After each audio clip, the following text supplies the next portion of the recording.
Hello, everybody. I am starting the stream early. What's going on, everybody? Hold up, I'm missing my headphones. Oh, that's what's missing. My headphones are missing.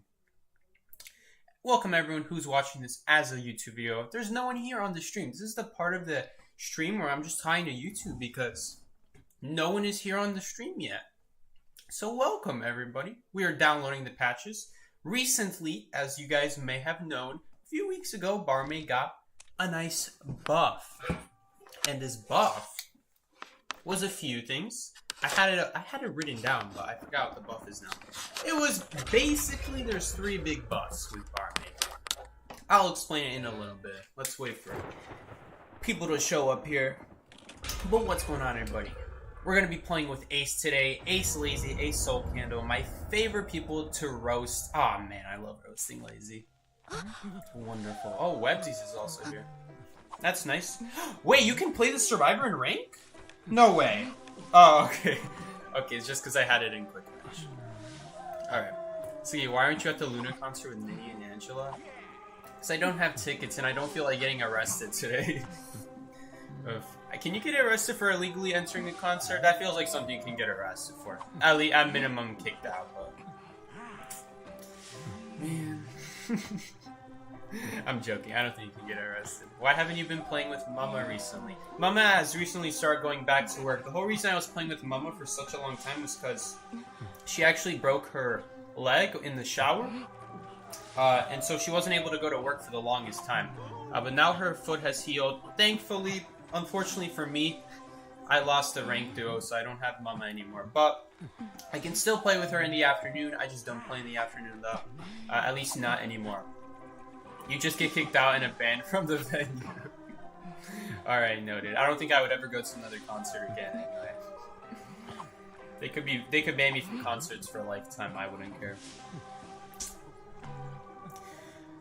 Also, like, I don't know, like, it's not really in my taste to go to music concerts. Like, going to the art museum, that's already kind of a stretch. I mean, like, at most, I'll have some appreciation for the contemporary art, because I love making fun of contemporary art. But, like, seeing all the other art, like, it's cool. But on top of just being, like, something I'd already seen in a history book, like, 10,000 times, it's also just really awkward for me, alright? I'm not gonna lie, it's awkward, alright? Being there with someone who's been watching you for so long, but you don't know anything about them, and I still don't know anything about her. Or America, really. I know a lot more about America, though. So it was a lot less awkward talking to him. It's just like... It didn't click. Something felt off about that whole trip. Okay, it looks like I have a sound delay. Okay, but yes. Anyway, guys. On a separate note. Today we are going to be playing Barmaid. Let me reset the audio real quick. Now, Barmaid... For those who don't know, Barmaid got a buff a few weeks ago, and she got three buffs.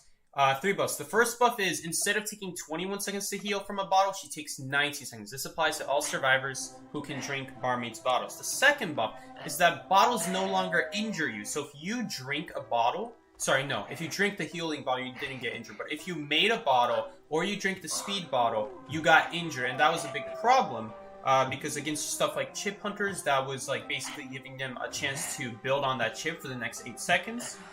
On top of that, I'm pretty sure you couldn't drink the speed bottle if you drank the healing bottle. So if you ever drank a healing bottle, you couldn't use a speed bottle. I don't think you could. Someone tell me if I'm wrong about that. But since the speed bottle injured you, I'm pretty sure you couldn't drink it with the heal bottle, and that meant you don't have anything to build off of that. That was Barmaid's biggest problem, is that when she drank the healing bottle, she didn't have anything to build off of that. You were basically a sitting duck for the next 21 seconds, hoping that you were able to dodge the abilities of the hunter for the next 21 seconds. Now, she actually has a speed bottle that she can drink with the healing bottle so that she can actually build on top of that. On top of that, when she also makes regular healing bottles, she's not injured, so now it's not a big deal doing that in the middle of kites either, no matter who the hunter is, so that's also nice. And there was a third buff. I forgot what the third buff was. You heal faster, you can drink the speed bottle, and then there's something else about Barmaid that got buffed about her. But I don't think it was as big of a deal as as of these buffs. Barmaid has gotten buffs throughout the years, alright? She's been my most hated survivor for years and years and years, and every time she gets buffed, I gotta do a redemption Barmaid, because I did used to enjoy playing Barmaid. When she first came out, she was one of my favorite survivors. But as I played her more and more, I realized how bad she is and how many problems she has, and like, why would anyone play Barmaid over Perfumer? And at the time, Perfumer was just way better. And still is way better than Barmaid. But after all these buffs, you could make an argument now, and every single time they do a buff for Barmaid, how can I not try it out, right? Alright? Because this was my most hated survivor in the game for the longest time. Probably the most overrated survivor for a long time, in my opinion. And so, it would be pretty unfair of me if I didn't give her a chance. Oh shoot, I can give you a drink? No way. And you see, this is really nice because we can actually make a drink here and not get injured. Did you guys see that? Now it doesn't matter against Anne though. Against Anne it doesn't really matter. Whoops, see, I'm not falling down the hole. Oh, and she used Blink. Alright. So if she hits me, that's fine. I'll just drink up. And we're in hospital, so we should be fine here. We should be fine. And she just used the Blink, so I don't think we're in any trouble here. Dodge the cats. That was really good. And you see, in case she uses a jump here, which she might, we do have the speed bottle to help us. Which actually we might... No. We don't need this. Unfortunately, that pallet was broken. So I should have taken the window. But that's alright. I'm actually glad to take a second hit here, because if we didn't take that hit there, we actually wouldn't have been able to get in hospital. Let's use this, just so we don't get hit by those cats. That was really good. Obviously not preferable. I would have my plan was to drop that pallet, and that actually screwed up my entire plan. So the fact that pallet wasn't there, let's just see if she drops down the hole first. Always wait on that pallet, guys. Don't drop immediately. Try to see what the hunter wants to do. And I think we'll go shed here. Instead of going all the way around, since that shed pallet, since the hospital pallet is anyway broken. Maybe we can dodge these cats? Oh, I just barely didn't, unfortunately. Alright, I don't know if we're going to be able to live here. It might be close. Alright, thankfully these bees are here, so we will be able to live now. And we're going to be able to get back into hospital here. And, ooh, maybe dropping that pallet was a bit of a mistake there, because she can easily go around. So you know what, I'll just stay here. Alright. I think dropping that pallet was a mistake, guys, because that slowed us down unnecessarily. Can we still get away? Yes, I think we're going to be fine here, though. We're still going to be fine. Yes, awesome. That was actually just fine. So you know what? Maybe that wasn't a mistake. We're probably going to die here now, though. We just have to watch out for the cat. That was really hard. That was very well angled on her end. So that was a good job angling. Unfortunately, we have almost no decoding progress. Finally, okay, there are 3 ciphers. That's a goal. Oh, we actually have 4 ciphers. Okay, that's way better. That's what I was looking for. So 4 ciphers. Very good, Kai. It is an Anne, though, and Barmaid is probably one of the easiest survivors to pull off against Anne, because this is a hunter who has nothing for the next... Who knows how long her ability comes. Like, I think her ability has a 10-second cooldown about. And so we're just completely safe for the next 10 seconds every time she uses her cats. And that's what's nice about this survivor against Anne, is that there's nothing she can do. She's kind of like, ooh shoot, our cipher's here, so I actually can't die here. I'm actually gonna die over here. So this way the Ford can help us out. He's probably not gonna be able to help us out very long, but he is gonna be able to stall. And he doesn't have to dodge these cats. We just need him to buy a little bit of time. Any little bit helps, as long as he doesn't get hit here. The moment I take a hit, I'm going to go in hospital and we're going to finish up this kite. So you don't forget to promote the Discord server. Yes, those of you who are new here, we have a Discord server. It's in the description. Anyway, let's finish up this game and then I'll make the Discord announcement. Miss the swing. Don't get turret shock. Good. And I'm actually going to run inside of hospital. It would be nice if we got an ability out, but... Okay, looks like that's not going to happen, because it's lazy to get it. And it's not a big deal. We're just going to kite inside a hospital. We're just going to stall this out. I'm just going to wait here, see if she comes up those stairs. She did, in fact, go up the stairs. I was worried that she might actually go down the hole. Okay, there she is. She did go down the hole. But this is still a fine situation to be in. She still can't easily kill us at this window. You see, she's trying to fake us to vault this window, but we're not falling for it. There's the blink. Ooh, unfortunately, we will die here now, though, because of that blink. That was a very good blink. We should be able to get everyone out still, though. She has no ability. She just used her blink. She doesn't have a teleport. And her cats just came back, so that should be a win. Very strong, very fine. As long as he doesn't mess up that hook. There we go. We got out. Great win. Probably one of the easiest hunters to use Barmaid against. Because once again, this is a hunter who like wants to use their ability, or you take a basic hit. I know we took a basic hit at the beginning of that kite, but the reason it was actually fine in that situation, it was actually fine. Obviously, I prefer to take the cat, and I messed up. Admittedly, I did mess up, but you know what?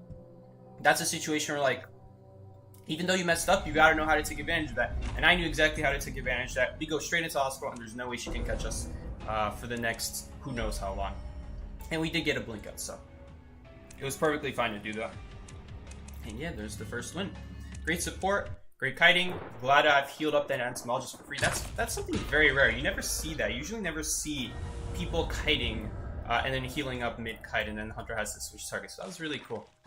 Very cool to take advantage of that. Hey, Suki, how's your day been so far? My day has been very good. Thank you for asking, Sophie. Just been chilling at home. Ate some mushroom soup.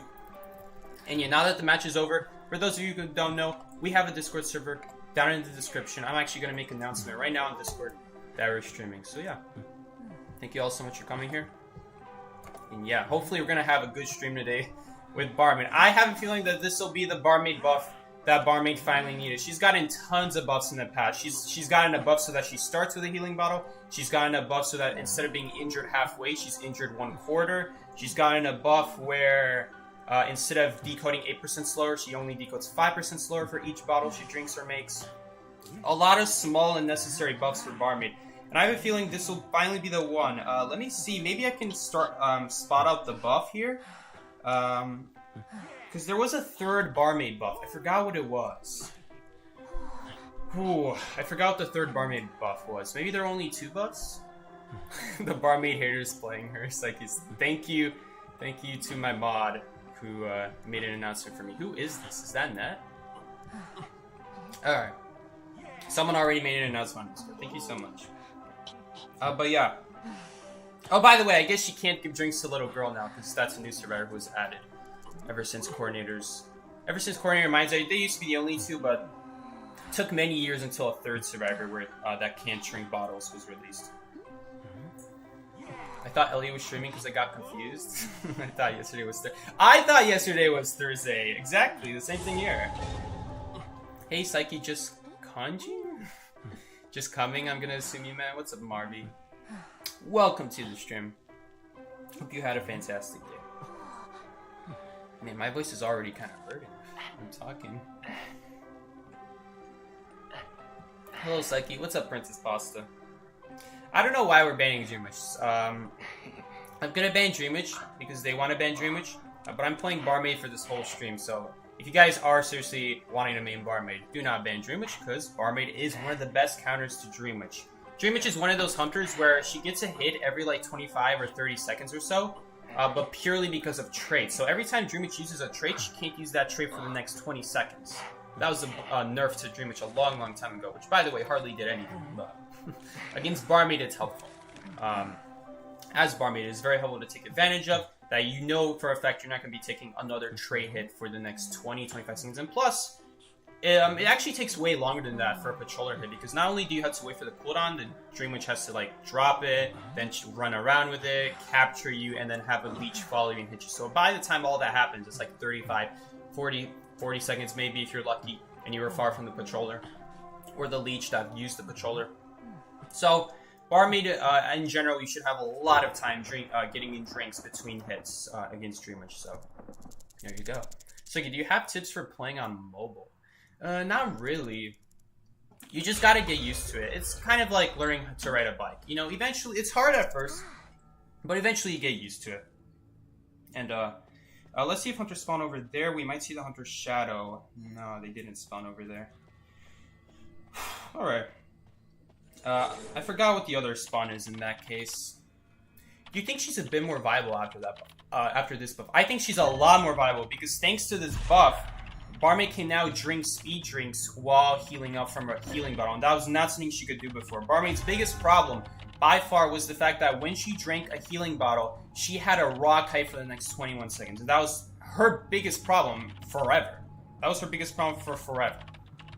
Alright, and they finally made it so that drinks do not injure you when you drink them or make them.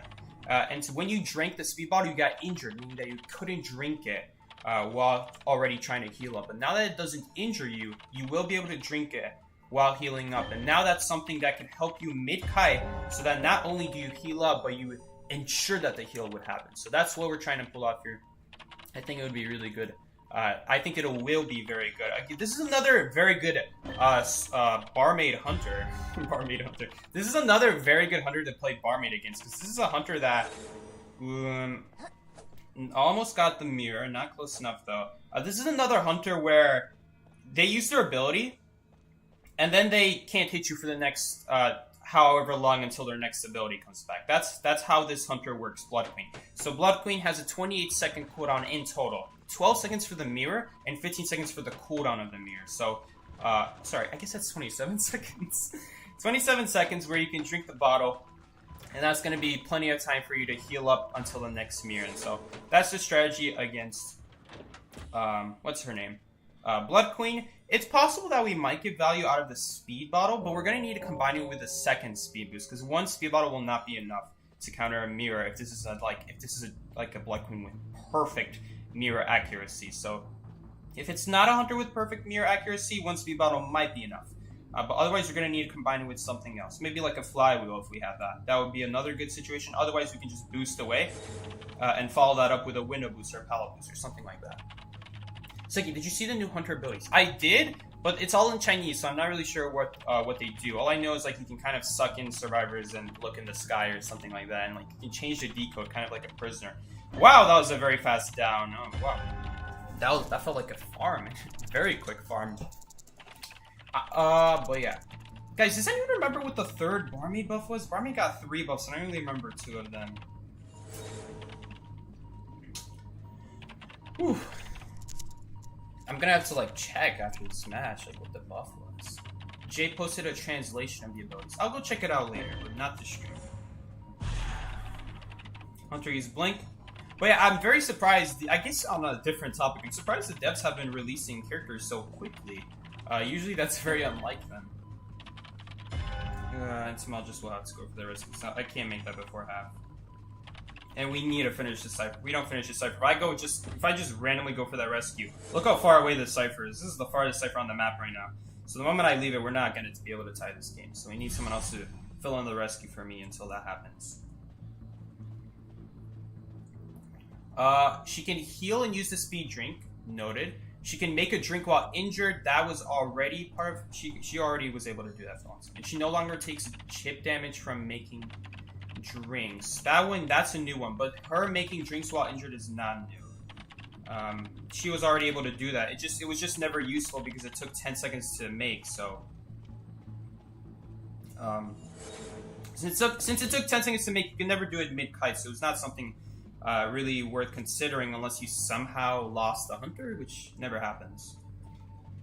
I don't know if we're going to be able to tie this game, guys. This is going to be a close game.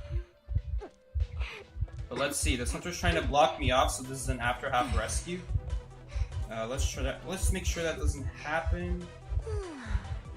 But yeah, that was great. That was really good. I don't want to drink yet. I want to see who she uses the mirror on first. Now we'll drink it. Because I don't want to use a drink and then she mirrors on top of me. We want to make sure we're getting... Oh, okay, wait, no, that's not... Yeah, that's the injured part. Usually, you never need to make drinks while healing. That's not something you ever really need to do. But yeah, now we can make it. Now we'll just make it in like 2 seconds flat, so... That's good. We're gonna have to make this rescue again. This shouldn't be too hard to do. Yeah, alright, that's a loss. She couldn't make drinks while in her healing state? I'm pretty sure she could, but that's not something you really needed to know to do. Yeah, she's just waiting to farm. I'm trying to wait for a swing, but there's really nothing we could do there. She's just farming. That's a very smart move from the hunter. So that way she just ensures that the Insmal just no way gets away. Yeah, rough game. Difficult game. I think we tried our best, but... Yeah, I don't think this... Yeah, the speed bottle is not enough by itself. You need to follow it up with something else. It's kind of like using a flywheel. Like, flywheel by itself will not solve the problem. But we still have this drink, so we can drink that up. She can use the speed drink while healing. Now, I already mentioned that. That's not a... That is part of the new buff, but that's not the third buff I'm thinking of. She can use it while... Well, technically, the things that the dev notes said about it was that she doesn't get injured from drinks anymore, which means she can use the speed drink while healing now. That's not something they specifically said. They just said it doesn't injure you, but that's like a consequence of that. No abilities there. I was thinking maybe someone dropped like their item on the ground. Maybe someone dropped their item on the ground and... Yeah. But no, only the entomologist and Batter have died this game, so I can't pick up their items. Yeah. Yeah, unfortunately, I don't think this was anything Barmaid's fault, though. I think Barmaid did us very good this game. I think Barmaid did the best we could there. So yeah. We just needed a, I don't know what we needed that game. We just needed Lazy to not die as fast, I guess. There we go. Not me getting Perfumer from the tutorial. Perfumer's a very good survivor, though. I wish they would change up what 6 characters you could get for free, though, because that was the same ones from like an event a long time ago. For like the new like welcoming event, if you're a new player, there was that, and you could pick out like one of the 6 characters. I already had all the characters, so I got like 788 fragments instead. So any tips for Embalmer? I'm trying to main him. I'm not an Embalmer user myself, but I will say, if you're gonna try using Embalmer, make sure you're trying to kite away from your coffin. That's something very important. Just so when you do use your coffin, because you will have to eventually if you're gonna get chased, just to ensure you know. It's very good because your teammates don't have to worry about getting off their ciphers, and they don't get injured. However, you guys do lose a little bit extra time where you could have waited on the chair first before rescuing, and that you can't do that with the coffin. You can only like wait a few seconds before being forced to coffin. So the best thing to do is just make sure you're as the game progresses, you don't have to do it on the first kite. Maybe the next time after you get rescued from Tide Turner, take advantage of the Tide Turner and then run in the corner of the map, and just make sure you're getting as far away from the coffin as possible. Do whatever you can. Like if you're not far away from the coffin the first time, you can just pass on it. Let Tide Turner do the work for you next time. And ideally, your teammates are rescuing you before half, because if they're smart, they'll know that by rescuing you before half, they'll know that next time you can just rescue you by yourself. So they should always be making sure to rescue you before half if you chose not to use the coffin. Yeah, also, that's a very good tip as well. Don't place your coffin by ciphers, directly by ciphers, if you don't know who the hunter is. Some hunters automatically carry teleport. Others have abilities that are anyway very good at going across the map, so you really want to make sure you're putting your coffins on second floors. If it's something like Barmaid or Barmaid, Blood Queen or Wucheng, just so they can't immediately get on top of your coffin. What's up, Juice? Welcome to the stream. Real quick, guys, hold up. Maybe I have it somewhere in my photos. And maybe somewhere in my photos I'll be able to see what the buff was, because I made a whole list of this. Real quick, let me see what the buff was. Should be in here somewhere.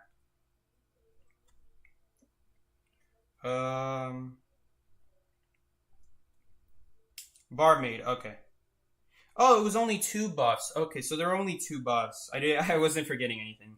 Okay, I guess the third buff was that when you mix regular drinks, you don't get injured. Is it not going to turn on now?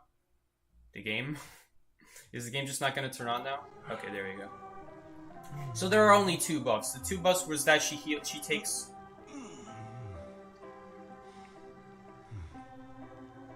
the buffs are that she takes 2 seconds less to heal, and mixing both the regular drink and the speed drink doesn't injure you anymore. And that's both good against chip hunters and also good for drinking speed drinks on the kite, as someone mentioned earlier. So yeah, very important. That was, once again, probably the biggest problem with Barmaid. The fact that when you drank your healing bottle, you couldn't follow it up with anything else. So you're very susceptible to just dying during any hunter ability in the next 19 seconds. 21 seconds at the time. Nowadays, it's 19 seconds.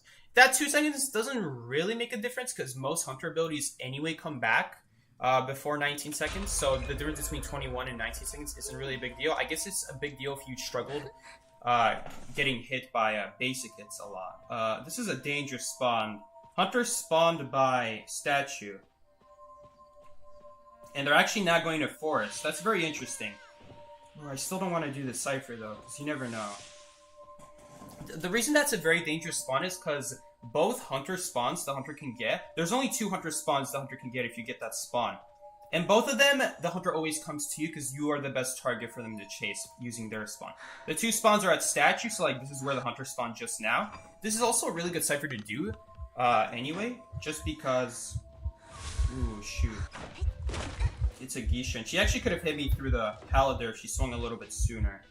Alright.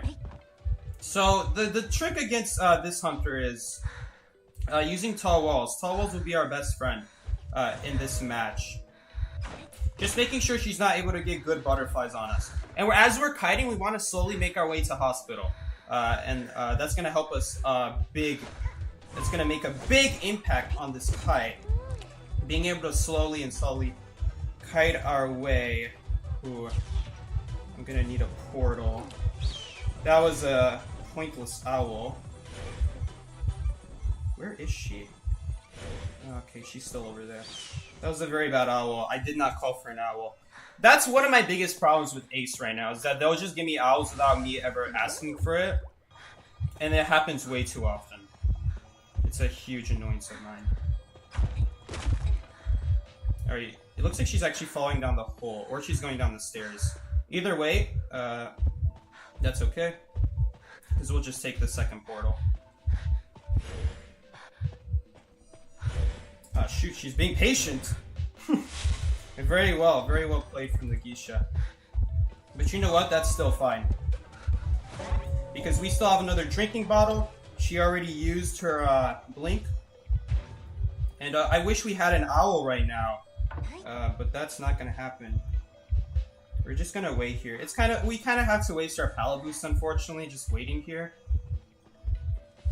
Yep, I thought she would do that. That's why I didn't want to immediately drop down. And we will be able to make this window now because of that move. So that was very good. She actually used her butterfly, so we're not gonna go for the pallet anymore. I wanted to go for the pallet, but because she used her butterfly, okay, this time we're not gonna make the same mistake that I did last time. That's perfectly fine. We'll take another hit, and this is just endlessly. We're doing this kite over and over again. Unfortunately, my teammates are still doing this cipher. I wish they stopped doing it already, because every good survivor knows to just keep endlessly kiting around hospital. We're in a little bit of a dangerous situation here because we don't know where the Geisha is. Hopefully we don't run into her right here. Alright. But you know what? It's still not a big deal. It's still not a big deal if they kite by it. Please, yes, we will be able to get away from her. And we're actually going to try to go Ruins here. Because Ruins is the best place right now against Geisha. Try not to get butterflied here. Alright, she's going to break that pallet, which means we can go here now. Oh, shoot, she's over here. We're probably going to die here. There's nothing we can do. Yo, she wasted her dash! All she had to do was vault dash. She didn't have to use a dash. Oh, that was a huge mistake. So now she actually had to use a blink. Now she has nothing for the late game. So that was completely fine. Very good kite. We're getting really good kites as Barmaid. Maybe Barmaid is a really good survivor. Wow. I usually don't do... I mean, I know I say Geisha's overrated and all, but I usually don't do that amazing kites. Jeez. Alright. Nice portal. I'll take it. And we're just gonna go hospital again. All over again. To be fair, it is hospital. And, We're gonna. I was actually purposely not gonna take that portal until I get hit anyway. So. I was gonna wait until she swings at me first before I take that portal. Because you don't want to be wasting portals if they didn't swing yet. It's like Barmaid era real. she's not a bad survivor, but like that was really, really solid. Against a hunter who are, by the way, that's a hunter where the 19-second buff does matter, by the way. Okay, and people aren't pinging where they're kiting. Shoot, so I was just wasting my time running to that gate. Thankfully, she wasted her blink earlier this match. All she had to do was vault the window instead of using a, oh, and this portal's about to disappear. We took it last second before it disappeared. Is she gonna die? We need websies to maybe support or do something. Yeah, alright, so I'll just take over this gate. That's really not good. I don't know how the priestess still ended up being so close to the Geisha. Maybe the same thing happened where Lazy just wasn't communicating that the hunter was there the whole time. If that happened, that would be very annoying. That the entire time that Seer was kiting, Percy was just running to the gate and she had no idea because Lazy's not communicating. Now Gravekeeper's not going to be able to do this rescue. He should just back off and we should just let Priestess be able to pick herself up. But wow, and somehow Priestess has gotten no healing off of herself. Oh, this is terrible. Alright, thankfully the Geisha got... No, okay, no, he's not making that. I don't know why he's prioritizing going into the dungeon instead of healing. There is no way the hunter is just going to let him do that for free. That was not a good move. Okay, so there is a way we can still win this match. The way we win this match is he waits on the rescue, and I open the gate in the meantime. Because without, Tide Turner will be able to reach the gate, but we need to have the gate open first. So I really hope he's not getting the rescue. I really hope he's gonna, play patient. Please don't rescue yet. Do I have the save when it's critical ping? We gotta get the gate open first. Because if the gate's not open, then Tide Turner won't be able to do anything. So we gotta get this gate open. Let's see how much it is. 11? That's not enough. Yeah, I don't think we're gonna be able to make it out. That rescue is way too early. So I actually have to get off. I'm not gonna open it in time. And people are giving hits for free.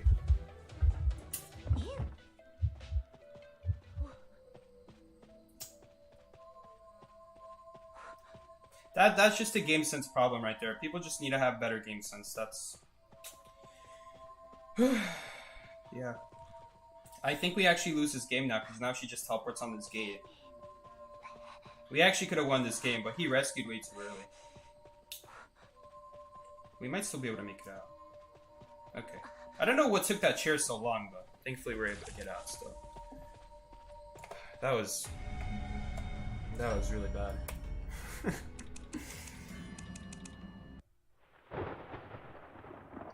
It's like Garfield Enjoyer asked how to cope with bad teammates. How do you cope with bad teammates?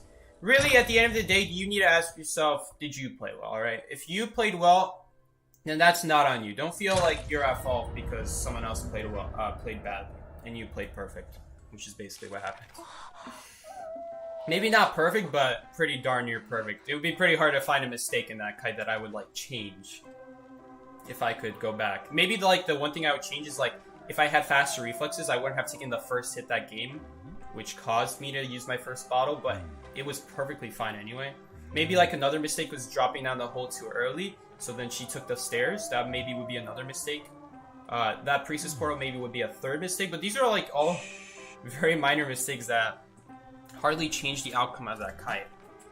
What do I mean by game sense? Game sense is the idea that you're using basic information, maybe not basic, but you're using information about the game to make a very important choice. So, knowing when to rescue in that situation. That's a situation where, you need to understand that if that gate is not open, Tide Turner Rescue will not be able to do anything. You have to get that gate open first. And on my part, I had a game sense decision to make as well. My game sense decision was, do I go open the other gate, yes or no? And usually these game sense decisions are yes or no answers. Do you rescue in that situation, yes or no? In that situation, yes, but you have to do it after half. Do I go open the other gate in that situation? Yes, I do, but I have to make sure I don't get too close to the hunter. And you need everyone... The worst case scenario is multiple people need to be making game sense decisions. Because if even one person doesn't make the right choice or does something wrong, then we're gonna fall apart. And that's game sense decisions. Being able to make a choice based off of what's going on in the game. And that's like it's sort of like a sense. You know, you got to get a sense for it. It's not something that's like a obvious yes or no. It depends. It depends. Like, all right, how fast do you open gates? How far is the other gate? How much progress does the other gate have? How early or how late was the person chaired? When did they get chaired? Where did they get chaired? Is there a type turner? Do we have like someone who can do a rescue effectively? Is detention out? There's so many different questions that ultimately adds up to this game sense of yes or no. And that's kind of why game sense is so hard to master, is because you have to play the game so long to be able to account for every single little detail. A tie is better than a loss, I'll stand by that. Tie is in fact better than a loss. Second, do you think Mercenary is a beginner-friendly character? Absolutely. Maybe not beginner-friendly in terms of item usage, but if you're trying to learn rescuing, absolutely go use Mercenary. If you want to learn kiting, I would recommend Perfumer. If you have bad ping, I would probably recommend a different survivor like Seer, if you had bad ping, or Priestess. Because Perfumer is a character that very much heavily relies on very good timing, last second item usage. And so if you have any sort of delay with ping, it's not going to be able to work. You're going to always come out short because hunters will... a lot of hunters will purposely not swing at first just to see if you waste your perfume in fear of them getting closer. We got the same exact spawn again, so that's not good. The two spawns are Statue and Double Doors. So if they get either of those two spawns, we usually get chased. It looks like it's Double Doors. So if they do chase us, they're going to come from there. And yes sirree, they did come from there. We're going to try to be patient here, and we're going to see... I got stuck. That's unfortunate. Ooh, that was a big mistake. That was a huge mistake, but we're gonna be fine here. That was a huge waste of a pallet boost. We really need that pallet boost against this hunter. But we should still be fine here. Yeah, we'll be fine. Back off on purpose. There we go. That was awesome. That was beautiful. That was a beautiful dodge. As soon as I reach another pallet... Ooh, I don't know if I'll have time to make another drink, because this is a fast pallet breaking hunter. Do you have Blink up? No, you don't. Blink is not up yet.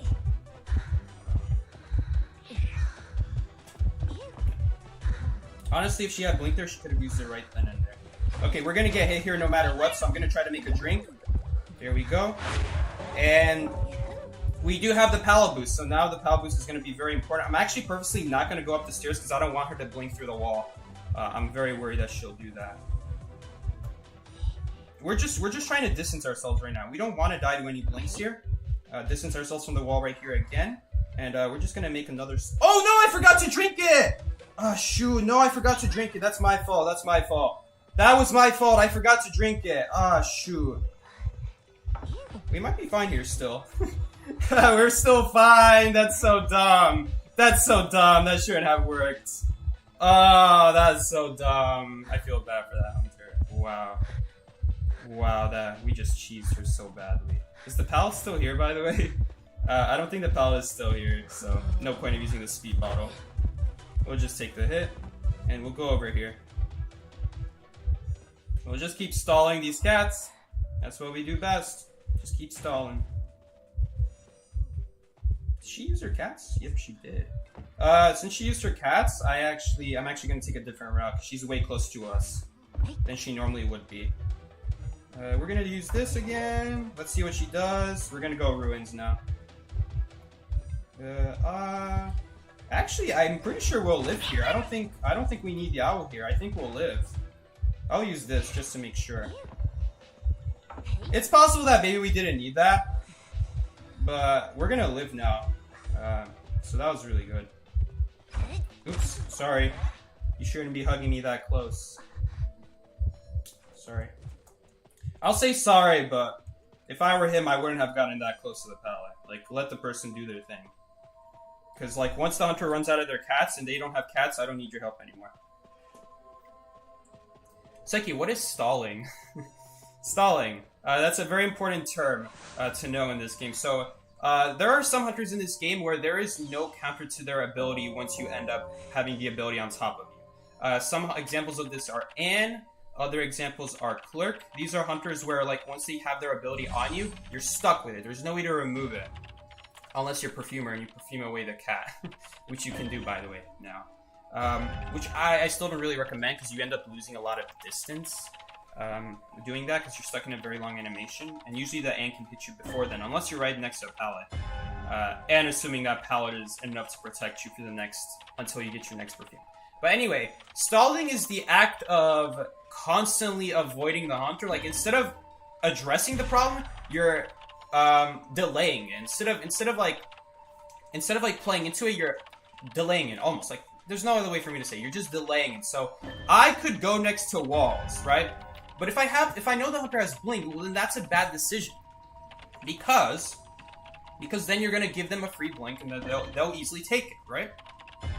So you don't want to do that. You want to stall it. You want to stall the blink, because blink is not something you can do anything about as a survivor. The only thing you can do about it is stall it, and that is delaying it. How do you delay it? By making sure that you're not next to walls where they can easily use it through. And if you are next to a wall that they can use it through, make sure you're getting like a boost out of it, so that once again you're stalling it, you're delaying it. That boost will prevent the hit, and if they use it, they won't hit you. And that's the act of stalling. You're constantly delaying something. And so, Barmaid is actually all about stalling. This is a survivor that is all about stalling. You use your ability, and you have 90 seconds to survive until you heal up. And so you gotta do it in any way possible. Take the weirdest routes possible. Just as long as you do not give that, hey, whatever you need to do it. And that's kind of stalling. You're just constantly delaying. A lot of survivors do that, but others don't. Like Patient. I don't like Patient because he's not a survivor who you can really... Sorry, Patient does that very well. My bad. Well, I guess every survivor stalls. Okay, it depends on what way you're thinking of stalling. Every survivor stalls. That's the idea of kite. You're stalling the hunter from chairing you. You know, everything is stalling you, but there are certain things that, like, you have to think about that's a little bit different when it comes to stalling. And Patient is a survivor that, like, stalls by using abilities early. But I prefer survivors who stall by using their abilities later, after the hunter's already used their ability. You use yours. And that's what I like about stuff like Perfumer, stuff like Seer, stuff like Mercenary. They're able to hold on to their abilities very last second and still have plenty of time to use it before it's too late. Patient, not so much. Like, the moment you get a good hook, you kind of just have to take it. There's no really other way around it. I don't know if we're gonna make that. They made it, but at what cost? Are we really not gonna win this game again? Okay, we're just gonna wait until the tension runs out. I'm very glad that he should have picked up the Seer. Wait, who's dead on chair? Ford or Seer? There we go. We have to avoid the cross. Can we avoid the cross in time? Yes. Okay, you know what here? This is I don't have Tide Turner though. I mean, I could rescue. I just don't have Tide Turner. So one of us is always gonna leave. Get out. Seer, I don't think had enough time to heal up. Is Seer dead on chair or is Forward dead on chair? Who's dead on chair? Who is the one who was like on chair just now? Because they've both been on chair. I can't remember who was the one on chair. Is it Forward or Seer? And the hunter has teleport too. Okay, so unless we know dungeon. I'm actually gonna try to go find dungeon right now. For our survivor. I have full health, so I don't have to worry about teleport. Is dungeon here? Dungeon is not at bad corner.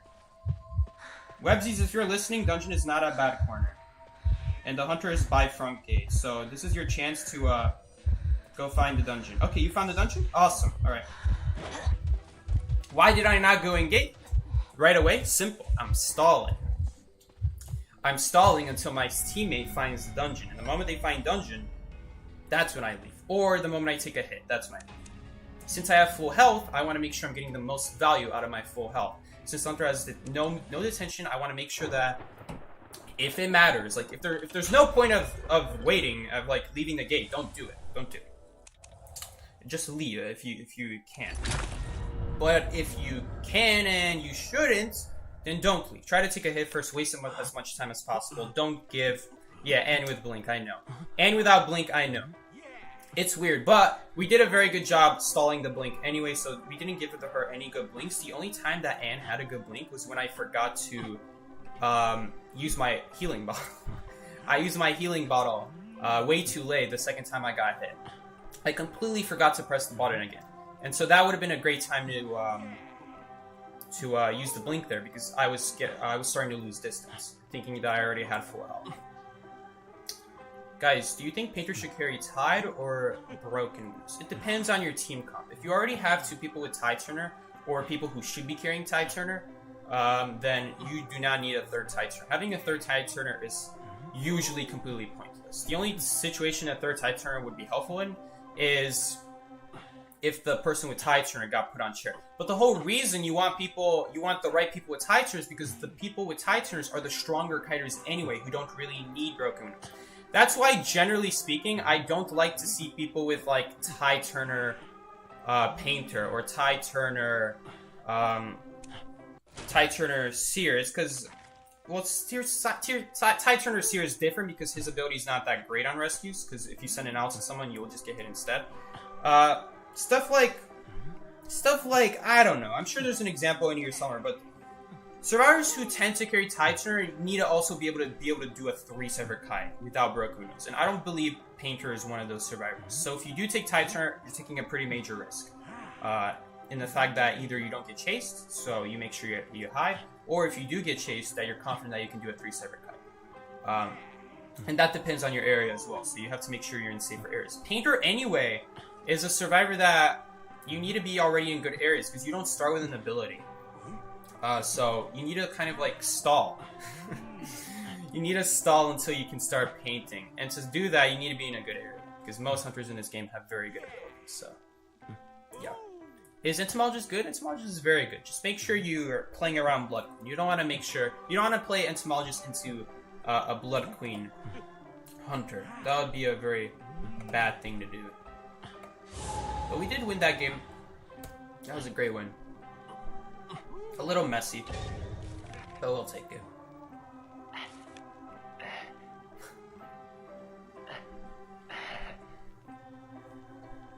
I'm afraid to get Psyche. Miki, what tier are you?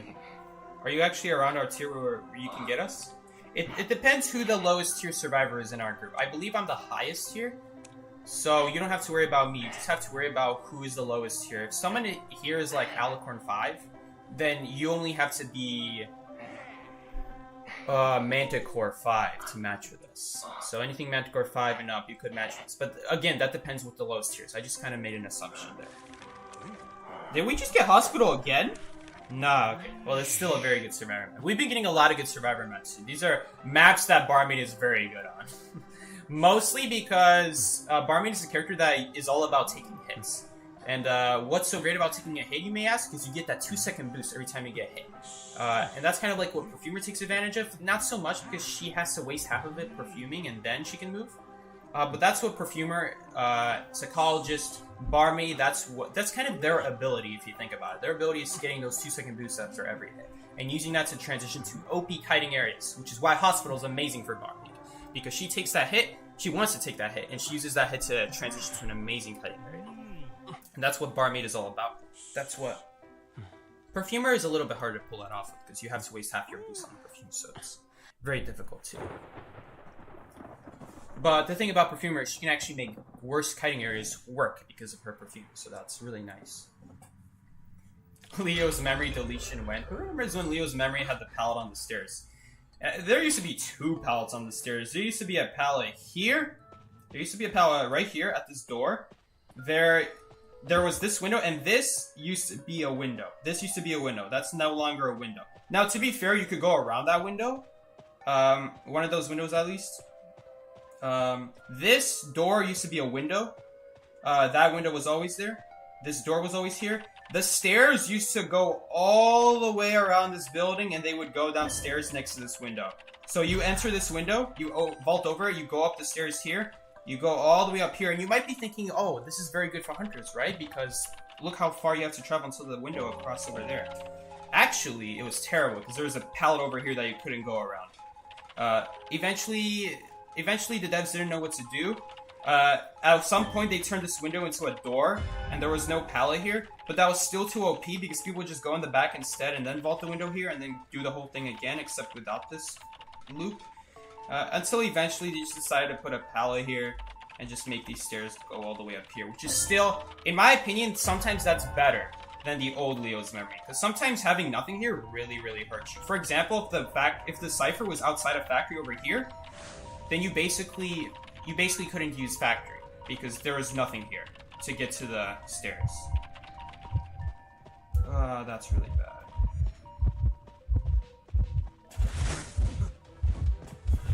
Whew, that was close. I think we still take a hit here, unfortunately, unless we dodge this dash. That's not happening.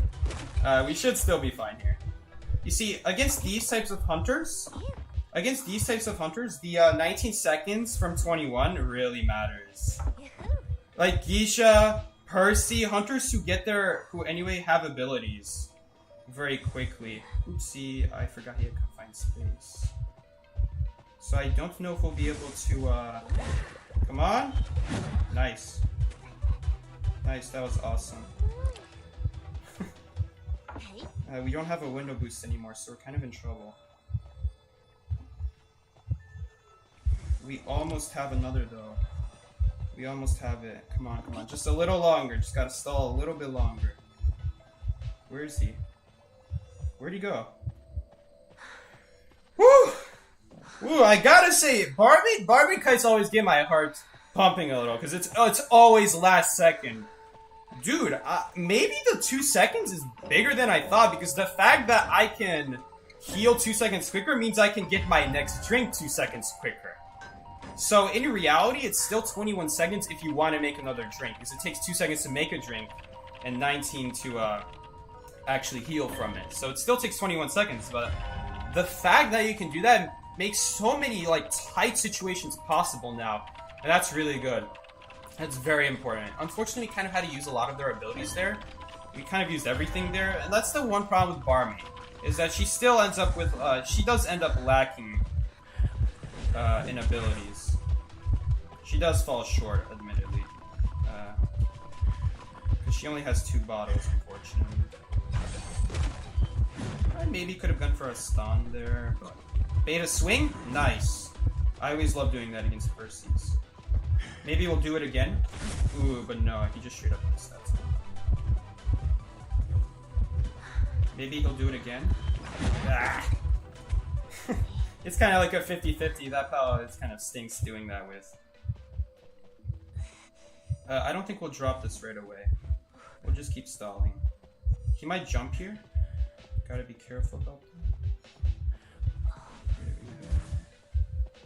So now he has that 50 energy. So now we're trying to stall. We're trying to get that energy down low a little bit. He's trying to jump over. I know exactly. I used to play Percy so long. I used to play Percy so much, so there really is nothing I don't know about at this point.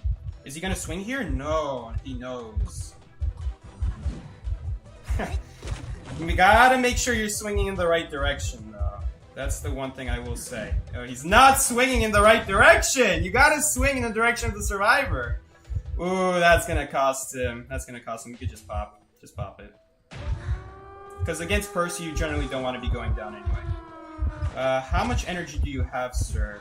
Oh, okay. He has enough. That's all you need to know. Teleport. Okay. That works. That works. You just have to be in the right area against Percy. It happens that Factory, we kind of had to use all our abilities, because Factory, Percy gets a lot of value out of the dashes. Every time we vault the window, or we drop a pallet, and we go through the long alleyway in the back, or something like that, or like trying to reach a window through the long room in the Factory, he gets a lot of value with his dash. There's nothing we can really do about that. We just kind of have to accept it and use our abilities to make up for that fact, because trying to transition will result in a hit as well. So it's just better to stay in the area and just trust that we can pull it off with the ability. If you can't pull it off with the ability, don't stay there at that point. But I believe that we could do it, and we did do it. And there you go. That's another great win. Lacey went down at the end there, but thankfully the hunter went back on us. This is the problem with Percy, is that Percy has very strong kiting abilities. It's just the way pallets work in this game. It's hard with Percy because of the way pallets work. If Percy swung immediately, it would make him so much better. But Percy swings so slowly that a lot of the times he can't get the hit off in time. He'll just break the pallet instead of hitting them because of how slow he swings. And so because of that, they usually end up having time to like drop a pallet in the way or something like that. And because of how slow Percy swings, it's so much easier to bait out swings, as you guys saw me doing there, because they have to delay for that. They have to account for that delay in their swings, so they have to start a swing sooner once they see the survivor in range. That's a big problem with Percy. Ripper has that same problem. And honestly, I don't understand this, but how come all the hunters who depend on their basic hit also have the slowest basic hit, which really makes them end up being short. Like, Ripper would be so much better if he could shoot his Foggy Blade the same speed as Naiad does. Because then he wouldn't have to worry about missing Foggy Blades because he has to account for that delay, and that delay can screw up the Foggy Blade in the next 0.5 seconds. It might sound ridiculous, but it really does matter, because when you start a swing, that survivor still has 0.5 seconds to maybe move out the way before that swing starts. So you actually have to already account for their movement in the next 0.5 seconds. So it's very often just like oh, will they move out the way or will they stay in the way? And that's a very annoying thing with Ripper that you have to deal with. If they just drop the power, if they vaulted a window, that's a very easy Foggy Blade because they're stuck in an animation. But in that kind of situation, like when you're out in the open, it's very difficult to pull it off. Also, I see you, Skashenko. What's up? I saw you earlier as well. You will literally kite for 10 seconds and still get a win in high tier? I disagree. I very much disagree. Maybe if you're talking about Asia server, I sure hope they're a lot better than here in the NAU server. I don't think it's that much different though, admittedly, because it's not like, yes, there's more of better players in the Asia server, but there's also way more worse players because there's also generally a bigger player base in China. Though I will say in China, people want to get better. They want to improve more than here in the NAU server. So overall, the percentage of better players is probably bigger here than in NAU. It really depends, guys. Like, I could do a very good kite, and we could still tie a lot of my matches because someone made a bad game decision, or someone couldn't kite someone else for 20 seconds when the gates just needed to be open first. Stuff like that. It really makes a difference in the long run. Elk Tears has more advanced hunters. Honestly, maybe. Red Rum, what's up? What's up, Red Rum? Hope you're enjoying your day. Hope you had a fantastic day.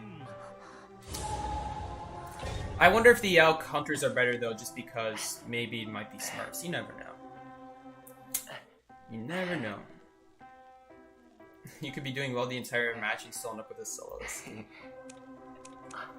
That's how it feels like. Hold up, guys. I'm gonna go get something to drink, and we're gonna continue the barmaid domination. I'm waiting to face like an A or S tier hunter today because we haven't faced like amazing hunters. We just faced Anne. Anne's not a bad hunter, but Anne is very easy to take advantage of early game, which is why you need Blink on her. Percy as well. What hunters have we even faced? I don't know.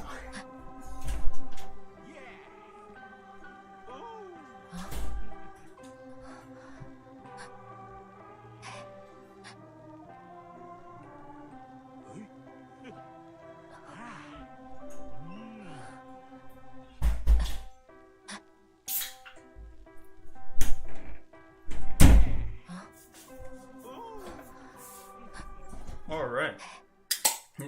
Is it hospital again? That's really good.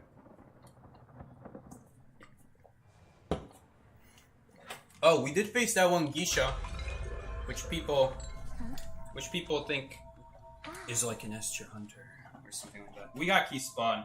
Hunter spawn ruins. Let's see if they walk towards us. They usually go towards Shad. It's a Naiad. Okay. Naiad is a pretty decent hunter. Let's see how we fare against Naiad. This is not going to be easy. But we'll see. We're probably going to have to use our speed potions in combination with the healing against this hunter. A lot more. But yeah, we did face that one Geisha. To be fair, it was hospital.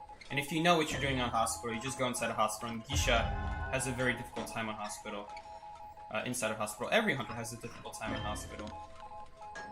Maybe some people disagree with me on that because of the long hallway she can dash down. But hey, more credit to me, right?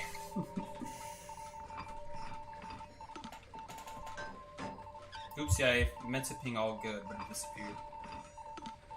Where is he getting chaired? He might just be destroying a portal first. Yeah, he was just destroying a portal. Or she. We might get our cipher blocked here with water. If this hunter is worried about cipher rush, which it looks like someone is rescuing already, so I guess that's why they didn't go for it. There's no cipher there. Okay, so we're not gonna go to ruins next. There's probably a cipher at the other end of ruins, though. There's always at least one cipher at ruins. So even though there's not one here, there almost certainly is on the other side of that map. So I'm not even gonna go check if there is, because I already know there will be. It looks like we got a cipher spawn combination where there's gonna be 3 ciphers all along this side of the map.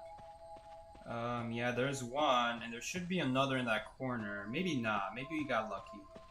I have a feeling there isn't, though, because if there would be, then there would be a cipher right there at Forest. But there isn't, so...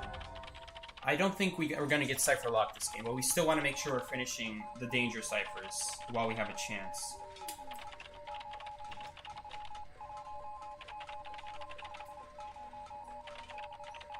Naiad can get carried by the puddles at times? Absolutely, that's her ability. That's what she uses to catch survivors. Naiad is annoying to kite, I will agree. Naiad is annoying. I'm not going to say the most annoying.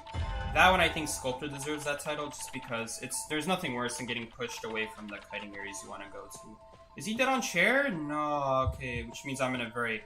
If he wasn't dead on chair, then that would be perfectly fine, but the fact that he's dead on chair means that I should have gotten chased there, but I don't know how the Naiad didn't see me. I should have been trapped there at the front gate, but no, I get inside of hospital for free, so now we're perfectly fine. That's a game sense decision, by the way. If someone's dying on chair and you're in a bad fighting area, you want to make sure that... Okay. Oh, shoot. Thankfully, she wasn't chasing me. I thought she was actually chasing me. If you guys know this trick, Naiad can do a trick where she can cover both the bottom floor and the second floor of hospital. And so, in that situation, I thought the Naiad was pre-placing her harpoon and then trying to go up the stairs, because if she does that, then she can pull it off. But, the problem with that strategy is, if a survivor knows you're doing that, then pre-placing something like that can be very risky, because then a survivor who expects that will be able to take huge advantage of you pre-placing your ability.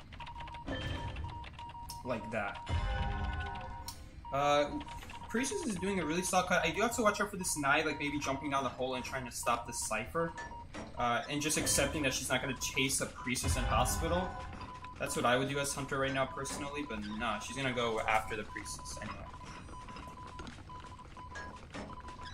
It's small. I would say it's a lot bigger than small, this buff. This buff is a lot bigger than small. And it's because it fixes her core problem, finally.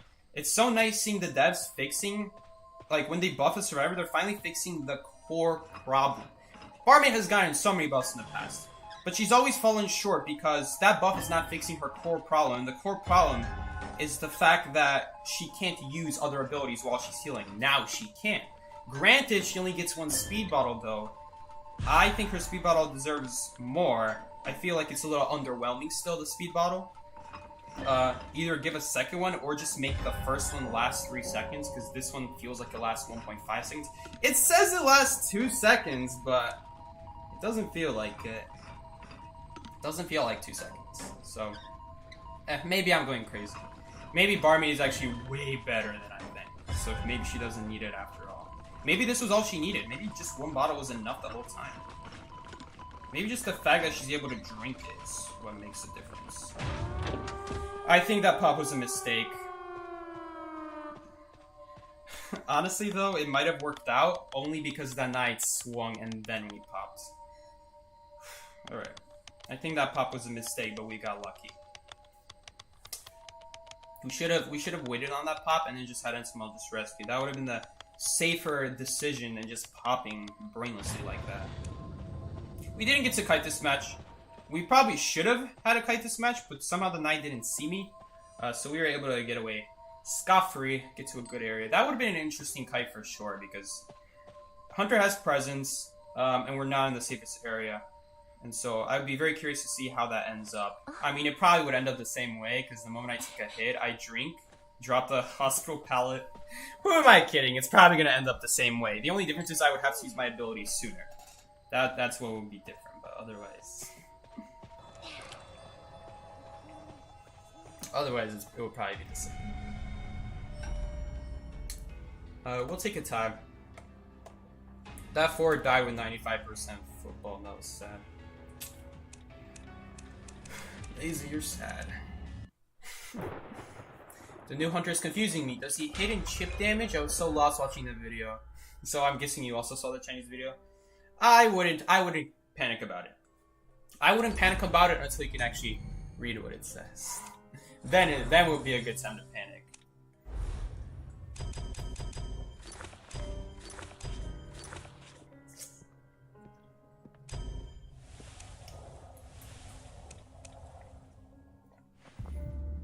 Rank equals skill?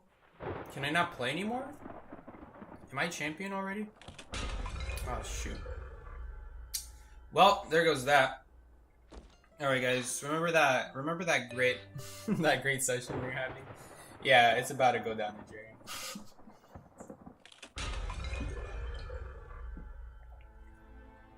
Am I ranking with Soul Candle? I'm ranking with Soul Candle. Joseph does not have 1.4. It's 1.5.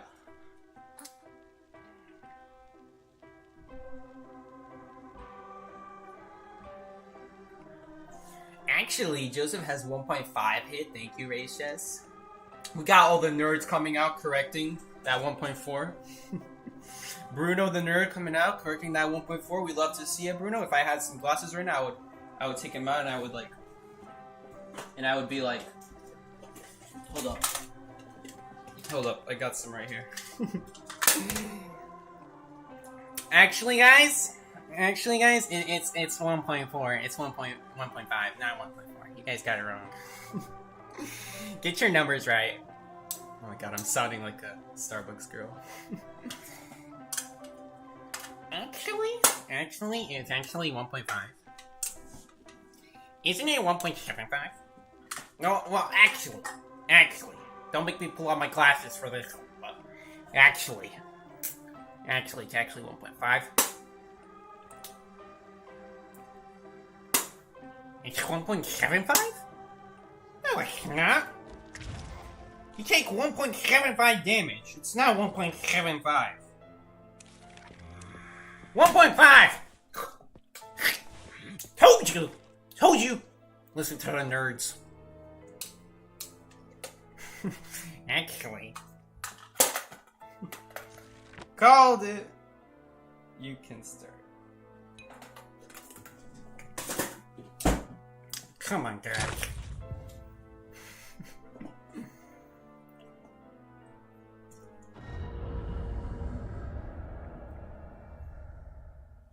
It's like he calling people nerds like he is a nerd himself. Hey, the difference is I'm a cool nerd, alright? I almost just drank on tea when I said that. That's cool. Do most nerds drink Arizona tea? Half and half? The new hunter feels a little sluggish like Anne. That's always a bummer. When the new hunters feel like slugs, move so slow, act so slow, do everything so slow, depend on their abilities to doing. According to my calculations. So can I put your nerd expressions in my funny moments? Hold up.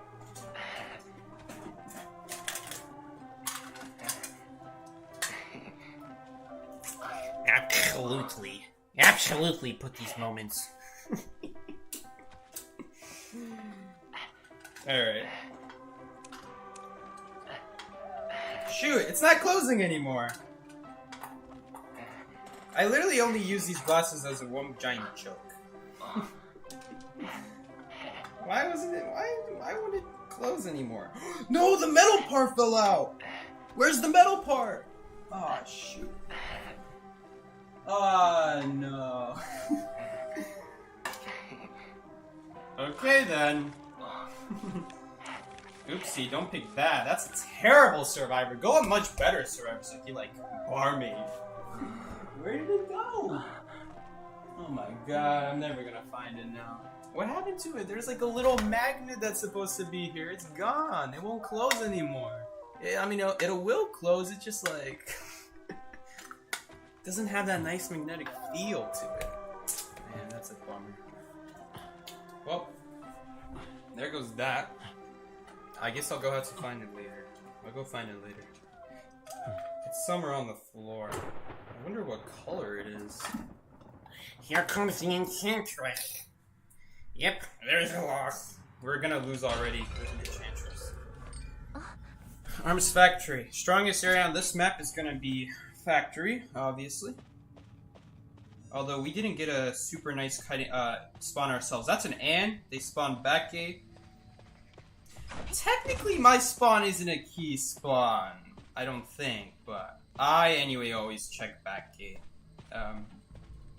Because if you get that spawn, like right between the 3 pallets and the ruins, Hunter spawns back gate. If you spawned over here between forest and the 3 pallets, or inside of the 3 pallets, they spawned right here at the factory doors.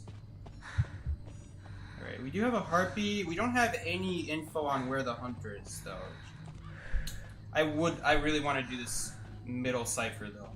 Because getting this middle cipher out of the way is going to be very nice for us later on, especially against Ann, who pretty much the best thing Ann can do is, like, throw out cats at a cipher and then prevent them from decoding for 10 seconds. That's what she relies on for cipher pressure.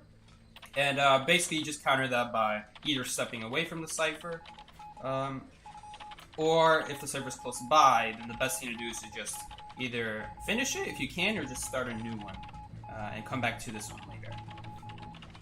You love Arms Factory? Arms Factory is my second favorite map, so... The reason it's not my favorite is because there's certain things that are really good to do against hunters that you can't do on Arms Factory. Like, for example, heights. Being able to, I'm not going to stand too close to this cat because she might trigger and then I can't decode. Like heights, Arms Factory has no heights, so you can't take advantage of that against stuff like Ann, Blood Queen. There's a lot of hunters where heights makes a difference against, where like the hunter has to first get to the same height level before they can utilize their abilities. And honestly, most hunters do work like that. But some can like kind of get away with it with like kind of like Naiad. Let me give you a drink. Like Naiad can get away with it a little bit if she touches both the first and second floor. Sculptor can kind of get away with it, though not too much. Like she can kind of push statues up the stairs, but she can't do it all the way up. There's hunters who can like get away with heights, but stuff like Ann, Blood Queen can hit a little bit above herself, so maybe not completely. But for the most part, heights work so well against a lot of hunters. So unfortunately, you won't be able to take advantage of it on Arms Factory. But still, a very good map. Very good map. Mostly composed of pallets, but what's special about Arms Factory is it has an abnormal amount of windows. I don't think any other map has as many windows as Arms Factory, and windows are very important to keeping your kite alive and keeping your pallet resources alive. Windows are so important because they allow you to use a window instead of a very important pallet, which... and the reason you want to save those important pallets is like, if you have enough distance to make it to the window instead of using a pallet, and you're not going to get hit by a hunter ability going for the window, then go ahead and save the pallet, because maybe someone else will not be as lucky as you to have so much distance.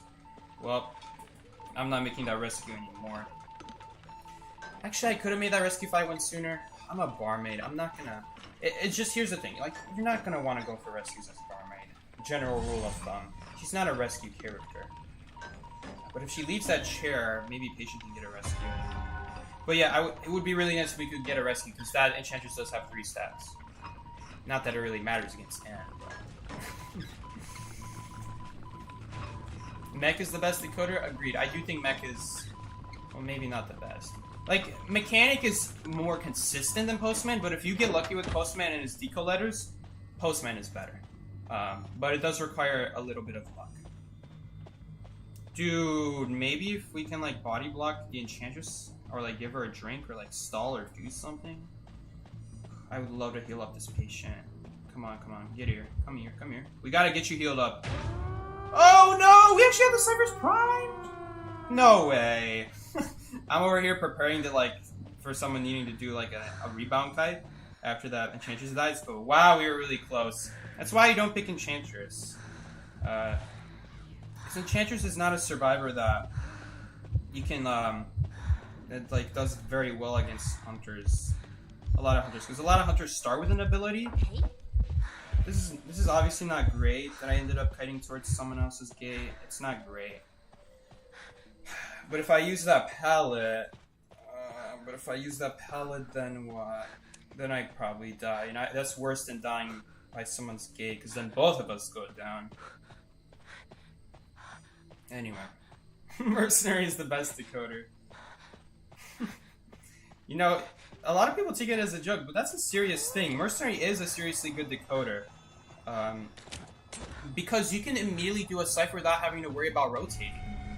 Sometimes you might want to, like, if you get a heartbeat, you might want to go behind a wall and just have your footsteps revealed, just so the hunter wastes as much time as possible following your footsteps, and then, like, they might follow you for, like, 10 seconds and then finally see some Mercenary. That's good to do, but otherwise, you can just do whatever cipher that you spawn closest by and just get that cipher over with as soon as possible. And because of that mindset, because of that strategy that I have in my head, you end up, like, I usually end up doing ciphers faster than regular decoders. Why? Because those regular decoders who had regular decoding speed wanted to rotate first, make sure they're not gonna die immediately, or maybe they got a bad spawn, stuff like that.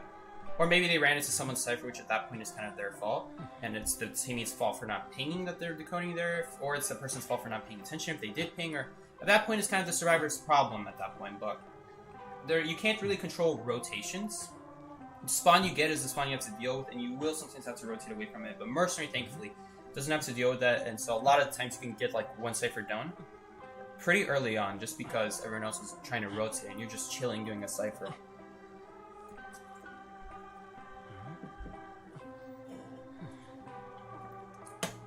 But yeah, that was an okay time. If that person wasn't playing Enchantress, they very likely could have actually lived for the 3 ciphers, because the fact that they're playing Enchantress is a huge problem. Because it means that when they start their kite, they have nothing, so they're almost for sure going to take a hit to whatever ability the hunter has, and that one stack isn't really necessarily going to be enough to help them survive. It's very rare that like one stun alone can help them buy like 10 seconds. At best, it'll buy you a few seconds, but at that point after that, you'll die to their ability again as soon as it's off the ground. That's why I really don't like Enchantress. She's a very particular survivor, and even against chip hunters, I feel like usually against chip hunters, the fact that you don't have anything also really hurts you. Like, you have to like stack it up and like earn it, and like you have to earn it through either raw kiting or getting hit, and both of those options really suck. But the problem is you can't really do anything with Enchantress like you can with Barmaid. With Barmaid, I like that they gave her a speed bottle now with the healing bottle, so you have something to work with now, at least. But Enchantress, I don't think anyone can make an argument for giving Enchantress a good early game cutting ability until she earns up her stacks. I don't feel like that's deserved, because her ability, her triple stack is really annoying, but other than that, I can't say she's that amazing. Prospector when he can counter it.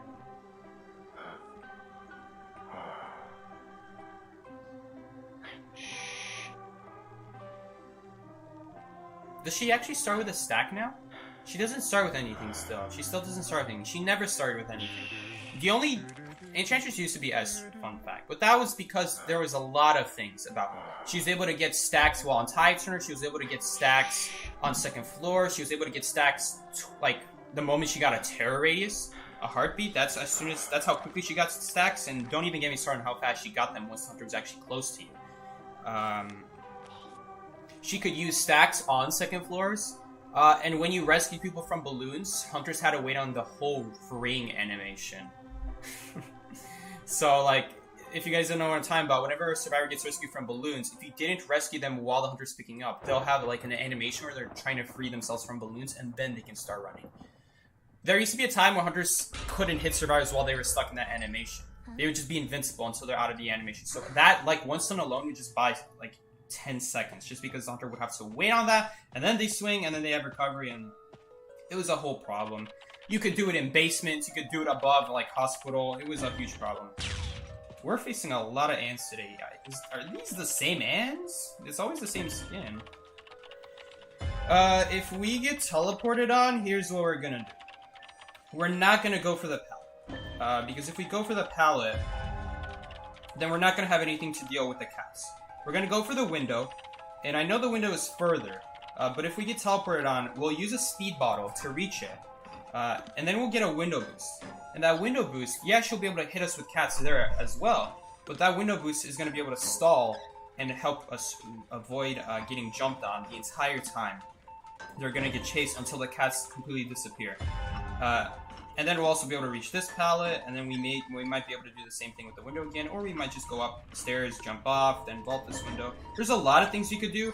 Then we could take a hit and then go up the other stairs and drink the bottle, vault the window, and then around this time we'll get our window boost back, so we'll drop down again, and then we'll vault the window again, and then get a boost out of that one. I'm like, this is how you do have to kite though. You have to be 10 steps ahead.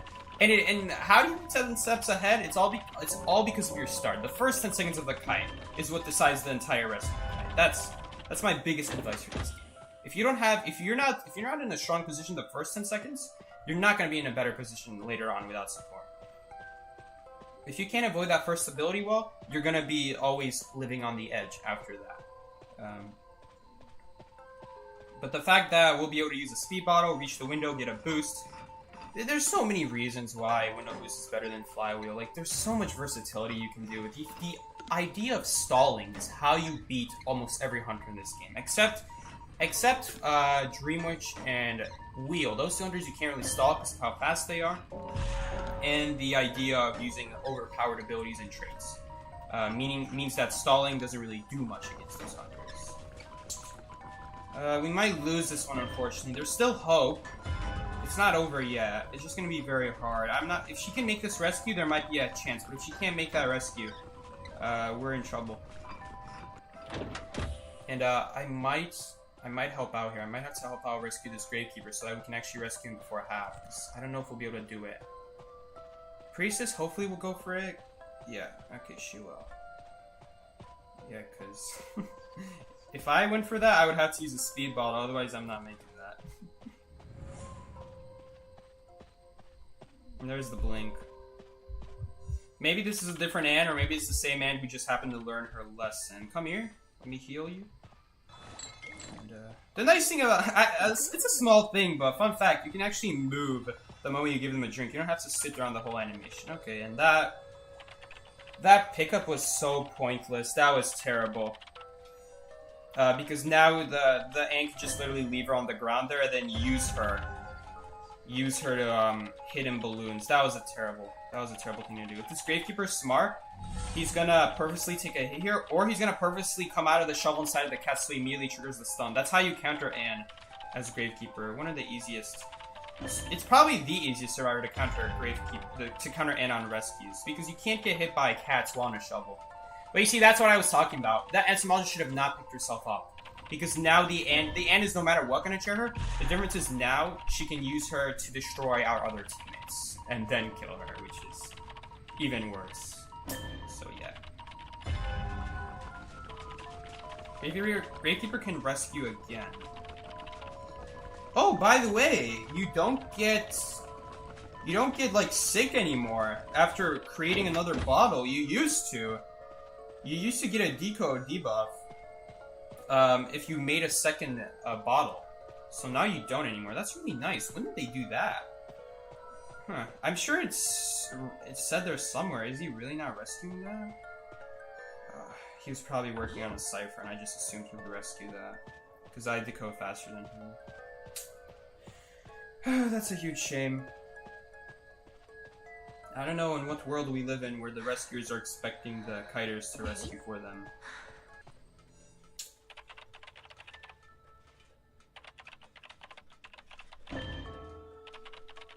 5-level pad mercenary. People like to bring up 6-level pad mercenary, but I feel it's kind of dumb to bring up 6-level pad mercenary because that was when mercenary was one of the worst survivors in the game. So, what's the point of bringing up he had 6-level pads if he was one of the worst? He didn't like, what's it called? Oh, she activated her cat sooner than I thought. Like seriously. I should have used my bottle there while I had the chance. And now I can't drink. That was actually really smart from the end. We kind of have to drink here no matter what. We don't really have a choice. Ah! No. Run. Dang, I thought she would like maybe use her cats early. Not accounting for the speed boosts. We just kind of had to keep... No. She swung and missed. We're still gonna get hit here, but I don't care. I don't care. We're getting away so badly. I mean, I think the blink was fair, I think, in my opinion. She's probably gonna put a cross here. Yep, she did. Can we still vault this? Yeah! Let's go! Get that weak stuff out of here! Get that weak stuff out of here! We're gonna have to go. I'm gonna try to kite factory. That's our one hope here. We do have this pallet boost to work with. And I'm purposely gonna take a hit here and we're gonna go. Please tell me the cipher's done. Yeah, it's done, but yeah, we don't have a window boost, so. Oh, she's actually gonna go after the Gravekeeper? Let's go. That was it. That guy had some mistakes. But we made up for those mistakes. Hey. Oh, by the way, thank God, even as a survivor, I'm glad that they finally added this chair here. Leo's memory had such a huge problems with there not being enough chairs in this part of the map. Like, if there wasn't a Christmas tree chair, and if there wasn't a shed chair, you would be left with seriously no chairs. Like, sometimes that chair doesn't spawn here either. Like, at best, you might have, like, a Christmas tree, and then there won't be a shed chair, and there won't be a chair here, and you would just be locked out from chairs. Like, the closest chair after that would be over there by that tree or by the crate. It was a huge problem, so I'm finally glad the devs are fixing that. Unfortunately, we're not going to get out, but oh well. It was nice. That was still fun. It was still enjoyable playing. Yo, you better hurry up, cause... Oh shoot, no, the cross it's kind of a problem, because yeah, we always get stunned here because of how big it is.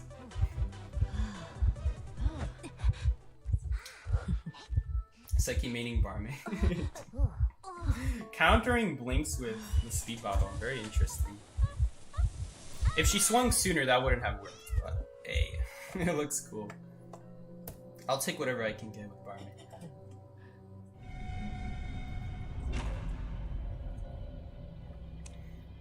Man, but broken windows is so important. Can't go without it. If it's not exactly Dream Witch or Broken Wheel, and even against Broken Wheel, I actually don't mind having window vaults. It's really just Dream Witch who I really don't like having broken windows against. Like even Blood Queen, it's actually not bad having broken windows against, because sometimes they might miss their mirror a little bit, and that lets you vault something, and then get that boost, and then you can get away. And that really does come in clutch more than people realize, because Flywheel is anyway not going to save you from that mirror. So I anyway rather have broken windows at that point. Although as specifically Barmaid, the Flywheel plus Speed Bottle will be able to save you though together. I think. I'm not saying Flywheel sucks. I'm just saying that all the normal routes I do, or the things I was able to do, the whole stalling idea is now completely thrown out the window, because not only does that boost help you get to a better area that Flywheel wouldn't be able to do, it also just stalls. That's time that the hunter has to waste just walking after you.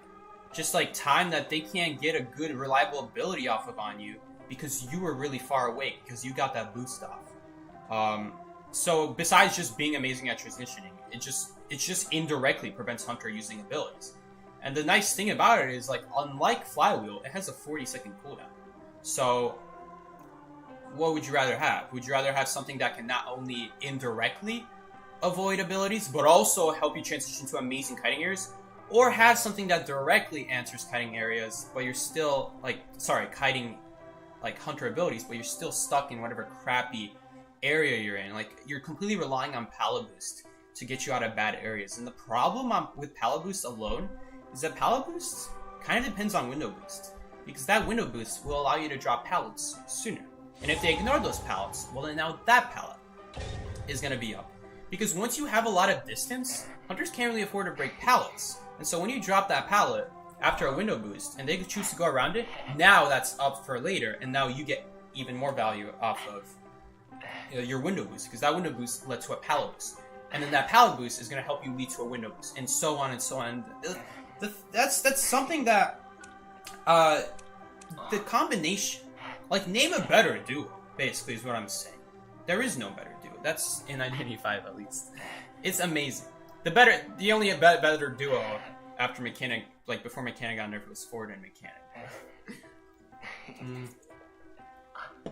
You think Flywheel was good in some characters like Professor? Honestly, you're playing such a bad character that at that point, it's hard to say. Because your ability only lasts 2 seconds to protect you, so at that point you're completely relying on Flywheel to do the other 2 seconds. Like, just play Perfumer at that point. It's like, it's so hard to say. Because the character you're playing, Professor, is already so mediocre. Like, the more mediocre a character is, the more I recommend Broken Windows, actually. Because your ability is so much, like, continuously worse and worse and worse and worse that there comes a point where now you cannot have Broken Windows, because you cannot not have Broken Windows. You have to have Broken Windows at that point. So as Professor, you could try Flywheel, but the problem is Professor already, anyway, his ability already sucks at going from area to area. It's more like a last-second ability. So, at that point, why would you take Flywheel, who already kind of, like, when your ability already kind of does that, when your ability already is kind of good at being like a last-second resort? I would just take the boost. Just take the boost. I say it's better. You wanna be trying to, like, use abilities that are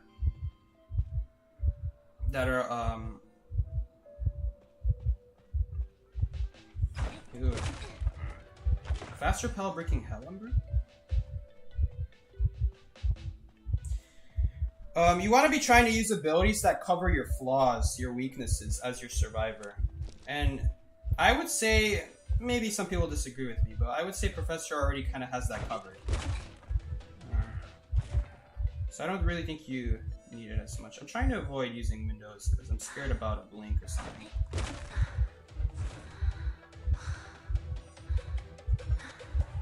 That's kind of a problem. That's fine. We'll just accept the hit. We'll accept the hit. We'll drink the bottle. And we'll take a Window Boost.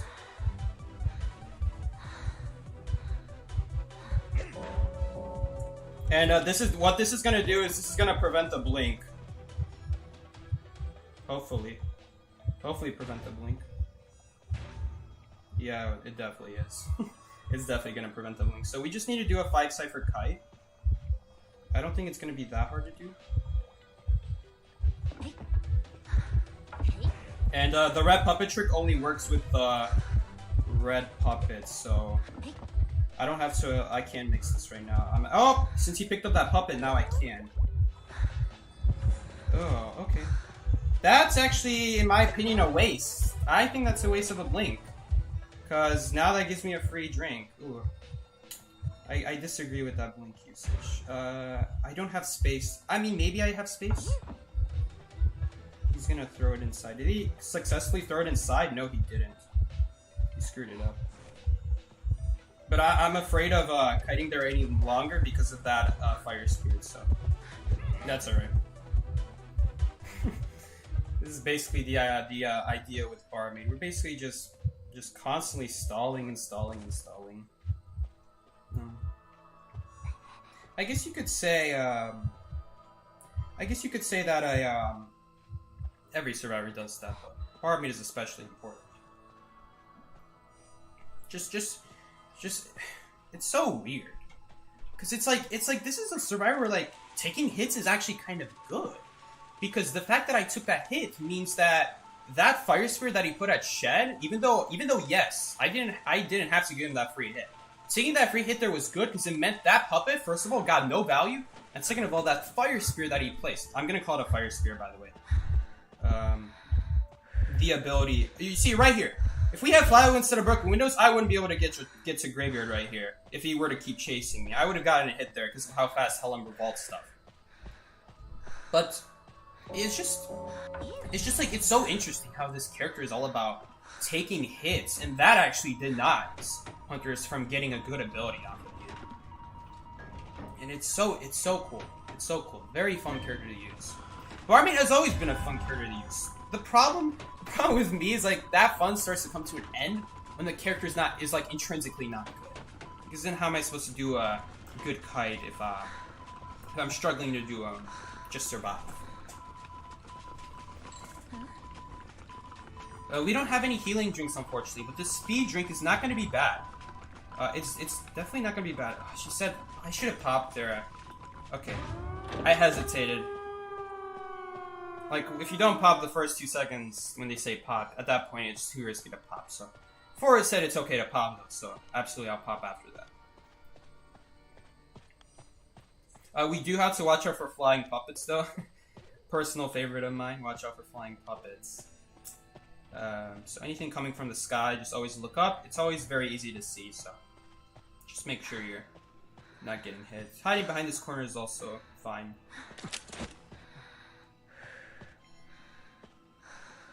But yeah, that was really fine. There's nothing really to say about that kite. Honestly, I probably should have gotten hit at the beginning there, if I'm being honest, when he kind of mind gaming me with that pallet. He didn't swing. I think he should have swung there if you're gonna go for the mind game. Unless he was trying to like save. Maybe he was trying to save the maybe he had like, I don't know, what did he have? What is it called? I forgot what it's called. Hunt. Maybe he had hunt, but if he broke the pallet anyway, so I don't know why he didn't swing there if he's anyway gonna break the pallet. But yeah. Besides that one mistake, that was a pretty flawless kite. Purposefully not dropping a pallet there. Why did I not drop that pallet there at graveyard, by the way? Because if I drop the pallet there, fun fact, you don't have to wait on the whole pallet animation for you to be able to walk through the pallet. The moment it starts getting broken, anyone can walk through it, survivors and hunters alike.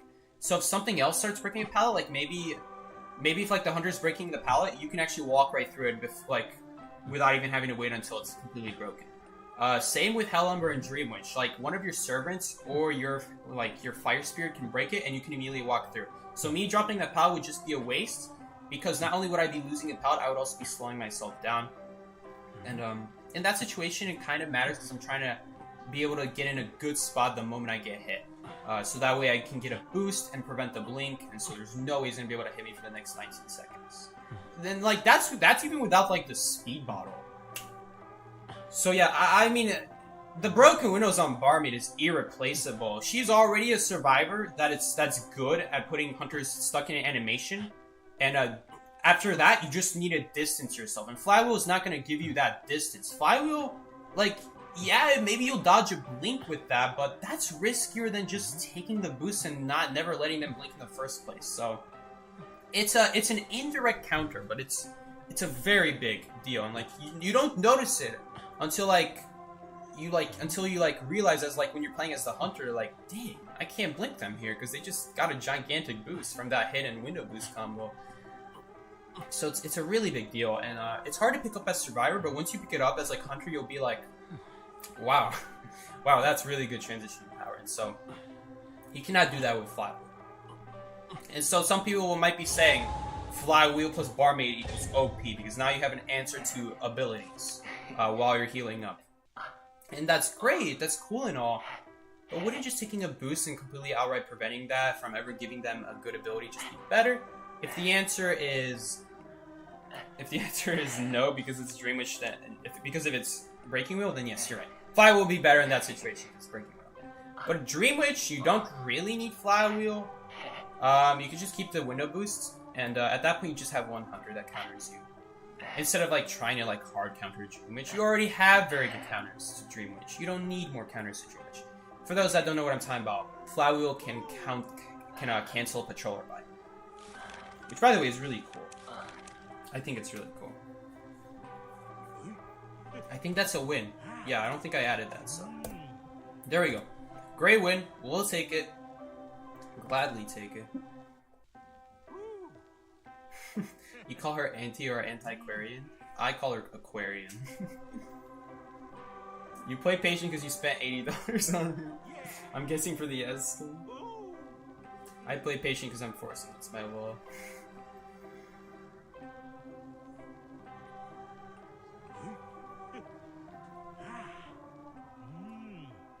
His limited was for fragments. Even I have his limited. It wasn't that hard to get.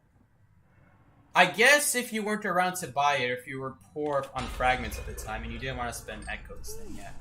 Ooh, this is not a great spawn. It's a 2 in 3 chance that Hunter just straight up spawned at top broken.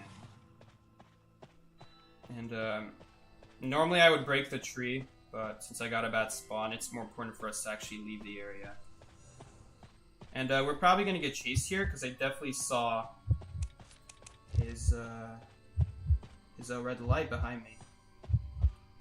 We're gonna just try to avoid entering in any trees anymore. This soul should disappear soon.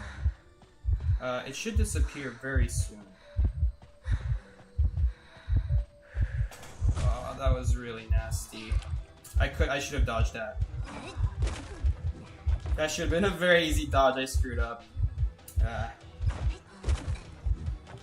If I didn't take that hit, I would have. If I didn't take that hit, all I had to do was just use my speed bottle. That's literally all I have to do after that. But he's actually opting to leave me. He's opting to leave me because he thought he would catch me before then. No, no, no. I'm not giving you hits for free. No, no, no. I mean, that soul hit was kind of for free. But by free, I mean like basic hits, like not ability. I should have dodged that. Whew. I should have dodged that, but it's a little shame having to use that healing bottle like that. It's because he saw a prisoner, that's why. So this hunter is smart. The hunter knows that prisoner stands no chance against any hunter, and is a completely overrated decoder that dies to everything because people think vaulting is what decides whether a decoder is good at cutting. No, no, no. It's your ability that decides that. And his ability is just as worthless as every other decoder's ability. The only one being Explorer who can hide, and at best, that's not even in a kite. So yeah. There you go. There's all the prisoner allegations out of the way. Prisoner sucks. Prisoner has become my new most hated survivor, honestly. It used to be both Prisoner and Barmaid. Now it's just Prisoner. Alright, yo, I'm actually being a very good distraction right now because if you guys saw that, the priest was actually going for a rescue anyway, so me coming over was actually just a nice distraction. Although I don't have any idea how the Prisoner didn't get inside the portal in time. No clue how, so that's kind of a shame. I don't know how he just gave a free hit like that so quickly when there's a portal next to him. And on top of that, the hunter wasn't face camping. He was being distracted by me. Albeit not very far. He wasn't very far from the chair, but that should have still been enough to reach the portal. I don't know what happened. Herbal Tea's doing a really nice job of harassing. Unfortunately, he did get hit though. I'm gonna go for a regular heal on this priestess, because priestess heals very quickly. And I have a feeling that we need to save our abilities.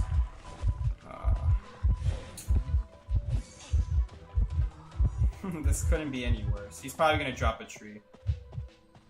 No, he's not. He dropped. I'm gonna try to tell him to follow me next. There's probably gonna be souls here. How did I know there were gonna be souls there? You guys might be wondering. It's because of the way he placed this tree. We're just gonna go for the heal, and we're gonna heal up the forward. And we're gonna give him a drink. And that should be enough time for him to still make the rescue. Alright, looks like they're going for basement, so I'm actually not gonna give him a drink. We're just gonna have time to heal normally. I'm only gonna give a drink if we don't have time to otherwise. But otherwise, I'm just gonna heal normally, because I do need to save my abilities later on this game, because if I don't, I'm probably gonna go down. quickly myself. He completely screwed up that soul. I wouldn't go for the rescue. I don't know why he's going for the rescue. Well, if he got a blink out, that would be amazing. But I think all he did was just hold it. I don't think he actually used it. It would be pretty ironic if he did use it, though. I'm gonna break this tree, so if 4 wants to football out of the basement, he's not gonna get slowed down. But they're still gonna get slowed down by the tree in the basement is the problem. I have to watch out for the purple souls myself. Prisoner, at least like Explorer can put pages on the ground, or Postman can give deco letters while kiting. Prisoner offers nothing. His connections are completely useless. If survivors were to at least gain a 10% decode buff themselves on it, like, and not just prisoner, then that would be so much better, but no, it doesn't really offer anything. Again, we're gonna go for a normal heal. We're in no rush. Hunter is nearby though. It looks like he's coming. Where is he coming from? I'm guessing the back of church. Dungeon is here. We still have one more bottle. It's very likely that maybe this Ford doesn't think I have any more bottles left. I mean, come on. Who does that many heals in a row without giving a bottle at that point? So there's the Hunter. I wasted a lot of time just like camping by the window, just worried about where the Hunter is. I do decode faster. But the problem is he has a tree next to him, so if he tries to go rescue, it'll be very annoying. So I'm gonna ping I'm rescuing so he knows. If he straight up left the chair, we're gonna go for a free rescue. And I think we will use our bottle in this situation. Maybe not though. Yeah, I will. Because we need to focus on decoding right now. So she'll just be able to heal up while we're running to the cipher. And this way, if the Hunter wants to switch again, it's not like a big deal or anything. She'll be able to kite it out. But man, this is yikes. This is a big problem. We're not in a good spot here.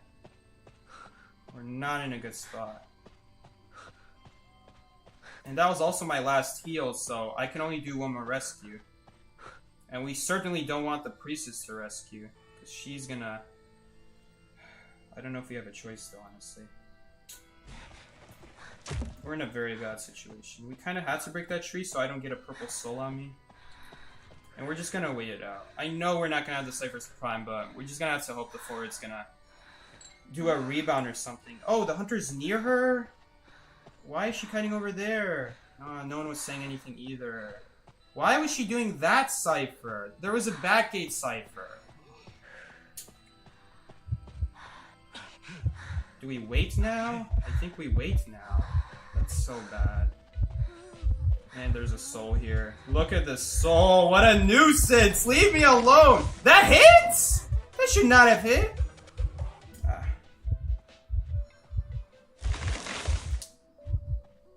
Soul Candle, I don't know why you're doing the cipher. You should have done backgate, and Herbal Tea is being a complete jerk.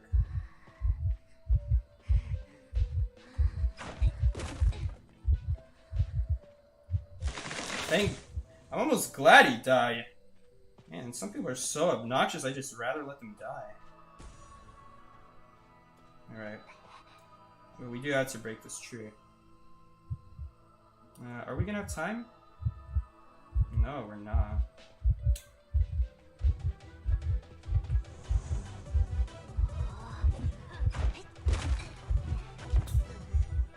Let's see his plan here. He's gonna use this road. We should be able to drop in time. That almost counted. I was gonna be very scared if that did count. There are souls here, though. Where is he? He left. This actually gives us time to break it now. And do another Sarah machine. I don't know why Soul Candle didn't just do the cipher at backgate. I don't know why. There was literally a cipher there. And honestly, normally I would break the tree first, but we don't have time.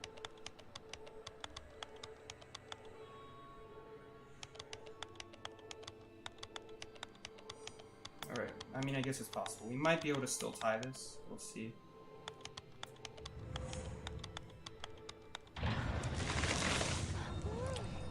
Let's see.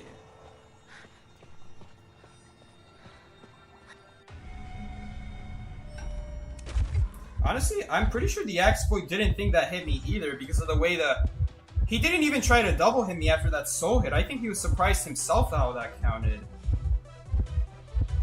Do you not have? I'm guessing Soul Candle doesn't have window boost. Otherwise, I think he'd just go for it. A window boost would be enough. He needs a portal right here. If he doesn't have it, he's dead. Yeah, but that doesn't do anything either because of the boat, the road. The road and the tree combined, going for the gate is not the move. You can only go for the gate. You have to like think about this stuff ahead of time before you go for the gate. Because going for the gate there is a bad move because that guarantees you're gonna die. Ironically enough. Let's see if this guy says anything. Yeah. Very obnoxious player. It's almost as if that guy played perfect.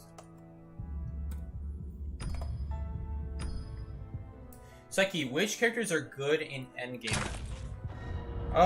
Mercenary is very, very powerful. A Gravekeeper is very, very powerful as long as it's not a chip hunter. Just having that free hit is very, very important. Any survivor with infinite abilities that came back over the course of the game is also pretty decent. Not including stuff like Gardener, because that's more like a one-time thing. Anything that you can use like multiple times is very good. How many Barmaid points do you have now? 871.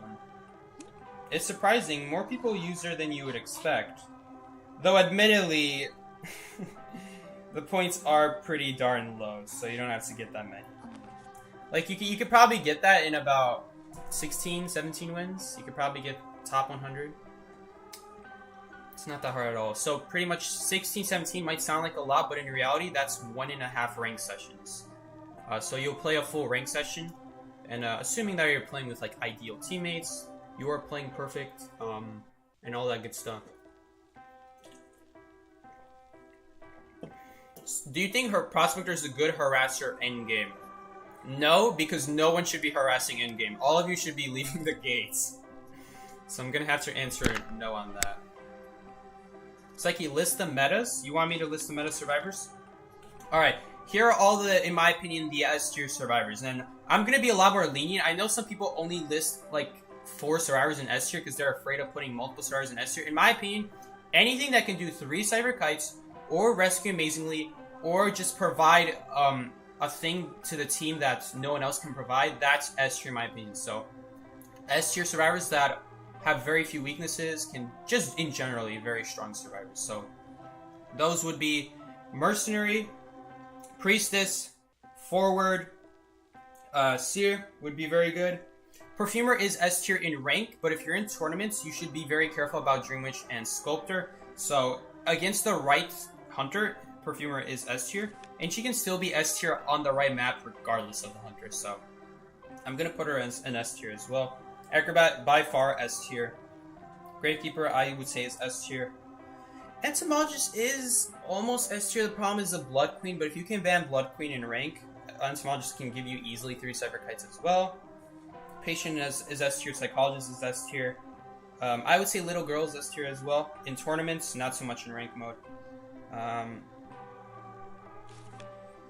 And yeah. If I had to give a list of potential S tier survivors, but I just don't have enough experience myself being able to use them well, I would say Magician is a potential S tier survivor, and Toy Merchant is a potential S tier survivor, but only with very good communication. There's a lot of great options, is basically what I'm trying to say. Anything that's a great option is an S tier in my opinion. Anything that's not a great option, that's when I start putting low. So I'm a lot more lenient on the S tiers. Really, anything that just does its job well. If you can do your job, that's S tier to me. And if you can do your job consistently against most hunters in the game. I would say, did I put Gravekeeper in S tier? I would say Gravekeeper is S tier as well. I think some people underrate him. against, like, overrate how bad he is against even Bonbon or something like that, he can still be very, very good. He's just really nice at stalling. And even if you use a shovel on a bomb hit and you don't give him a basic hit, which if you're good at doing that, a good time to use your shovel, by the way, is to drop a pallet or vault a window and then use your shovel. Because then that's when they're trying to swarm you with bombs. And so you're really just trying to use your shovel to block a bomb. And that window and pallet also ensures that you don't take a basic hit, so. All that good stuff. All that good stuff. Suki, will you do a video on map spawn points? It's something I've been thinking about. It's very important, actually. But yeah, it's on the list of things I should do. Nerf Explorer is hiding. The problem with like stuff like Explorer, Postman, is that they're not bad survivors. It's just like, I don't like them because they don't do their job for me reliably enough. Okay, Hunter spawned over there, whatever that gate is called, Graveyard Gate. Which means me walking to Corner House is kind of stupid because this cipher is always going to be blocked. I don't know what I'm doing. But like, at the same time, running towards middle is also not a good idea. Is that Ripper with the skin? Yeah, it is. It's the Ripper with the skin where he's like a little bunny. Anyway. Alright. Specifically against the Ripper. Ripper is all about stalling. He's a hunter that's all about, like, once he gets in range, you're taking that Foggy Blade. And if it's a good Ripper, you're always gonna take that Foggy Blade. There's no way he's missing it. So the key to countering Ripper is boosts. Pallet boost, window boost, you name it. Just taking boosts, just separating yourself from him and that Foggy Blade. From you and that Foggy Blade is the most important part. So leaving these pallets up would be a mistake against Ripper, because our goal here is to try to get ourselves away from the Ripper. And the fact that he's using peepers, I don't know if you guys caught that. He dropped a peeper right there. I actually personally missed that coverage so we could see if he's coming for me or not, or what's going on. But yeah, especially against peepers, very, very important to keep yourself away from Ripper at all times. The problem with doing that is now he can kind of break these pallets for free if he decides to. But we'll see. He has slow pallet breaking though, so I don't know if you guys caught that. He broke a pallet, it was very slow, so. Slow pallet breaking. He is invisible though. Once you give Ripper invisibility, this strategy starts to die. Keeping yourself away from the Ripper. Because Ripper's ability ties in with his weakness. And his weakness is survivors separating themselves from him. And that's speed boost. Not so much the invisibility, but the speed boost is what makes Ripper actually much, much better. The fact that as long as it's not a pallet he can't walk around, that invisibility will solve his issues. Most of them, at least. I'm pretty sure we can't give drinks while untied sooner. Let's see if he goes after the fort or for me. This pallet is dropped here, so that's really good for us. So then we can just get a boost, because if that pallet wasn't dropped and he came after us, we would have dropped that pallet. He could potentially go for a risky Foggy Blade if he wants.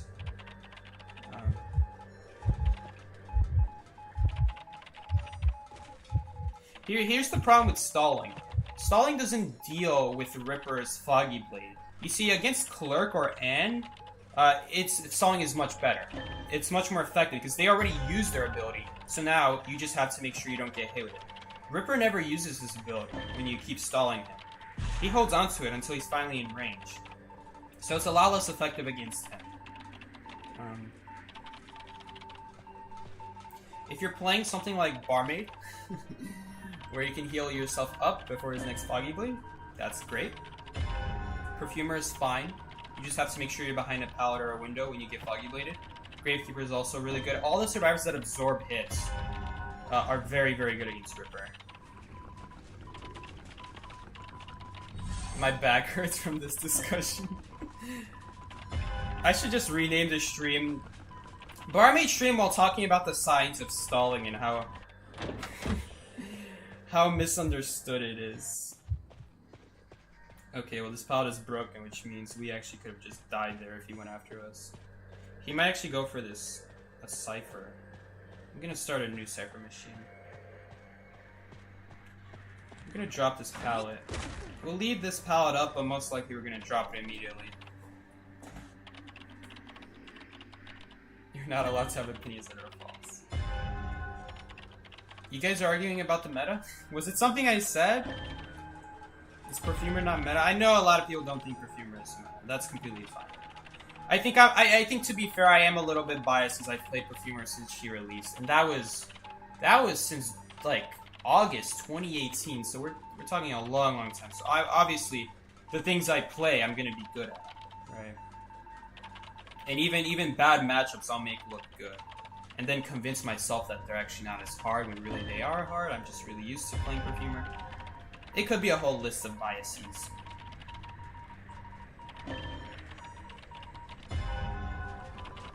Patient is back on the Cypher. It's just really nice to have a second Cypher against a Hunter who's all about like moving quickly back and forth. So Cypher is done. Patient should go to the gate now.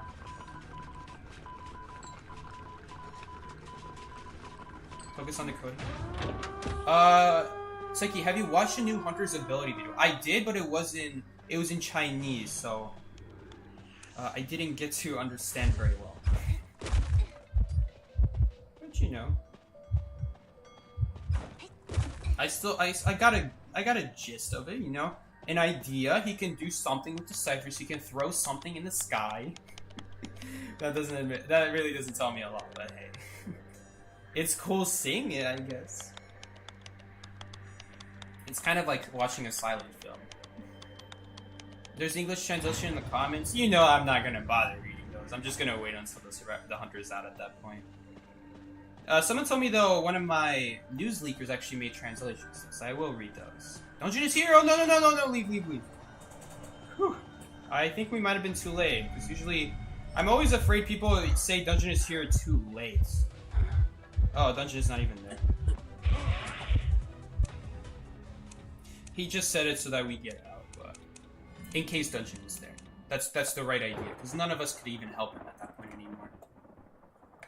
So there's really no point of us waiting for him at the gate. The only time it would be okay is if he somehow kites detention out, and then he wants us to body block. But that almost never happens. But it's still good to wait at the gate for that reason. But anyway, if they say dungeon is there, which anyway, you should be saying dungeon is here, even if you don't know for sure if the dungeon is there, if your teammates can't help you anyway.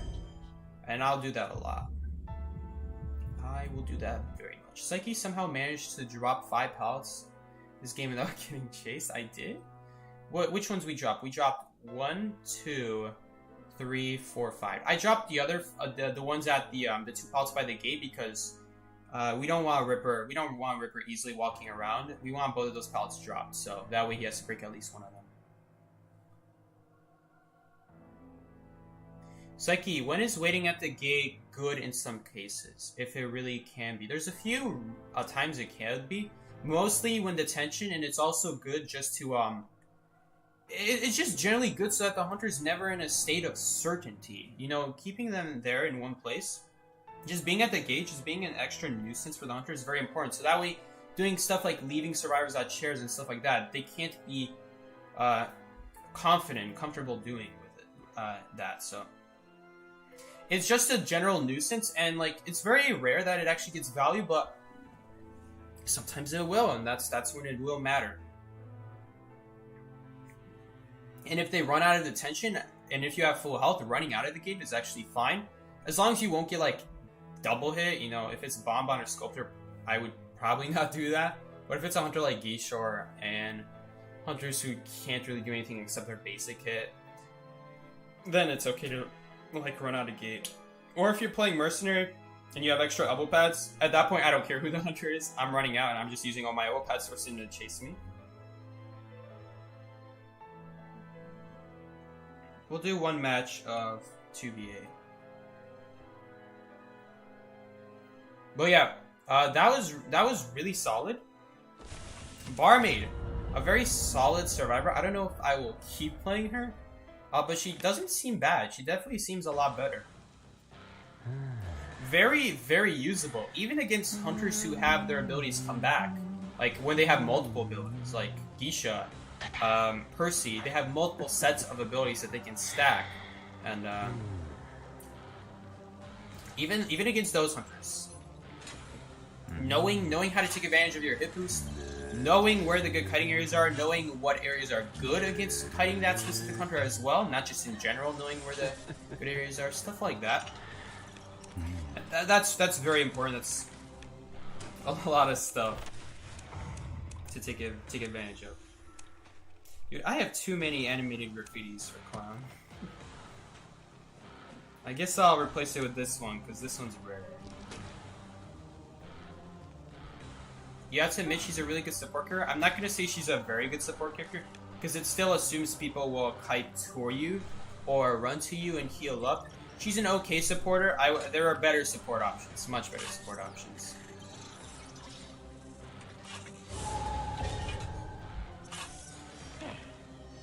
Is Little Girl meta? I wouldn't say in rank it is, because in rank it really depends on your teammates telling you where the hunter spawns. But in tournaments it can be very good, because in tournaments you have everyone on voice chat communication. Unless you got the key spawn as Little Girl, in which case you don't need voice chat communication. But Little Girl is all about knowing where the hunter spawns and knowing if the hunter is going to come to you based off their spawn and what your spawn is. So it takes a lot of experience, and it takes communication from your team. And if you got those two things, then you just teleport away, and that's one less survivor that the hunter can chase now. That's the idea with Little Girl. That's why she's so good in tournaments. The bigger the map, the better she is. Because it's just going to take that much longer to chase the next person if the closest person was Little Girl and she teleports away. So yeah. I would say Little Girl is meta in tournaments. Not anywhere else though.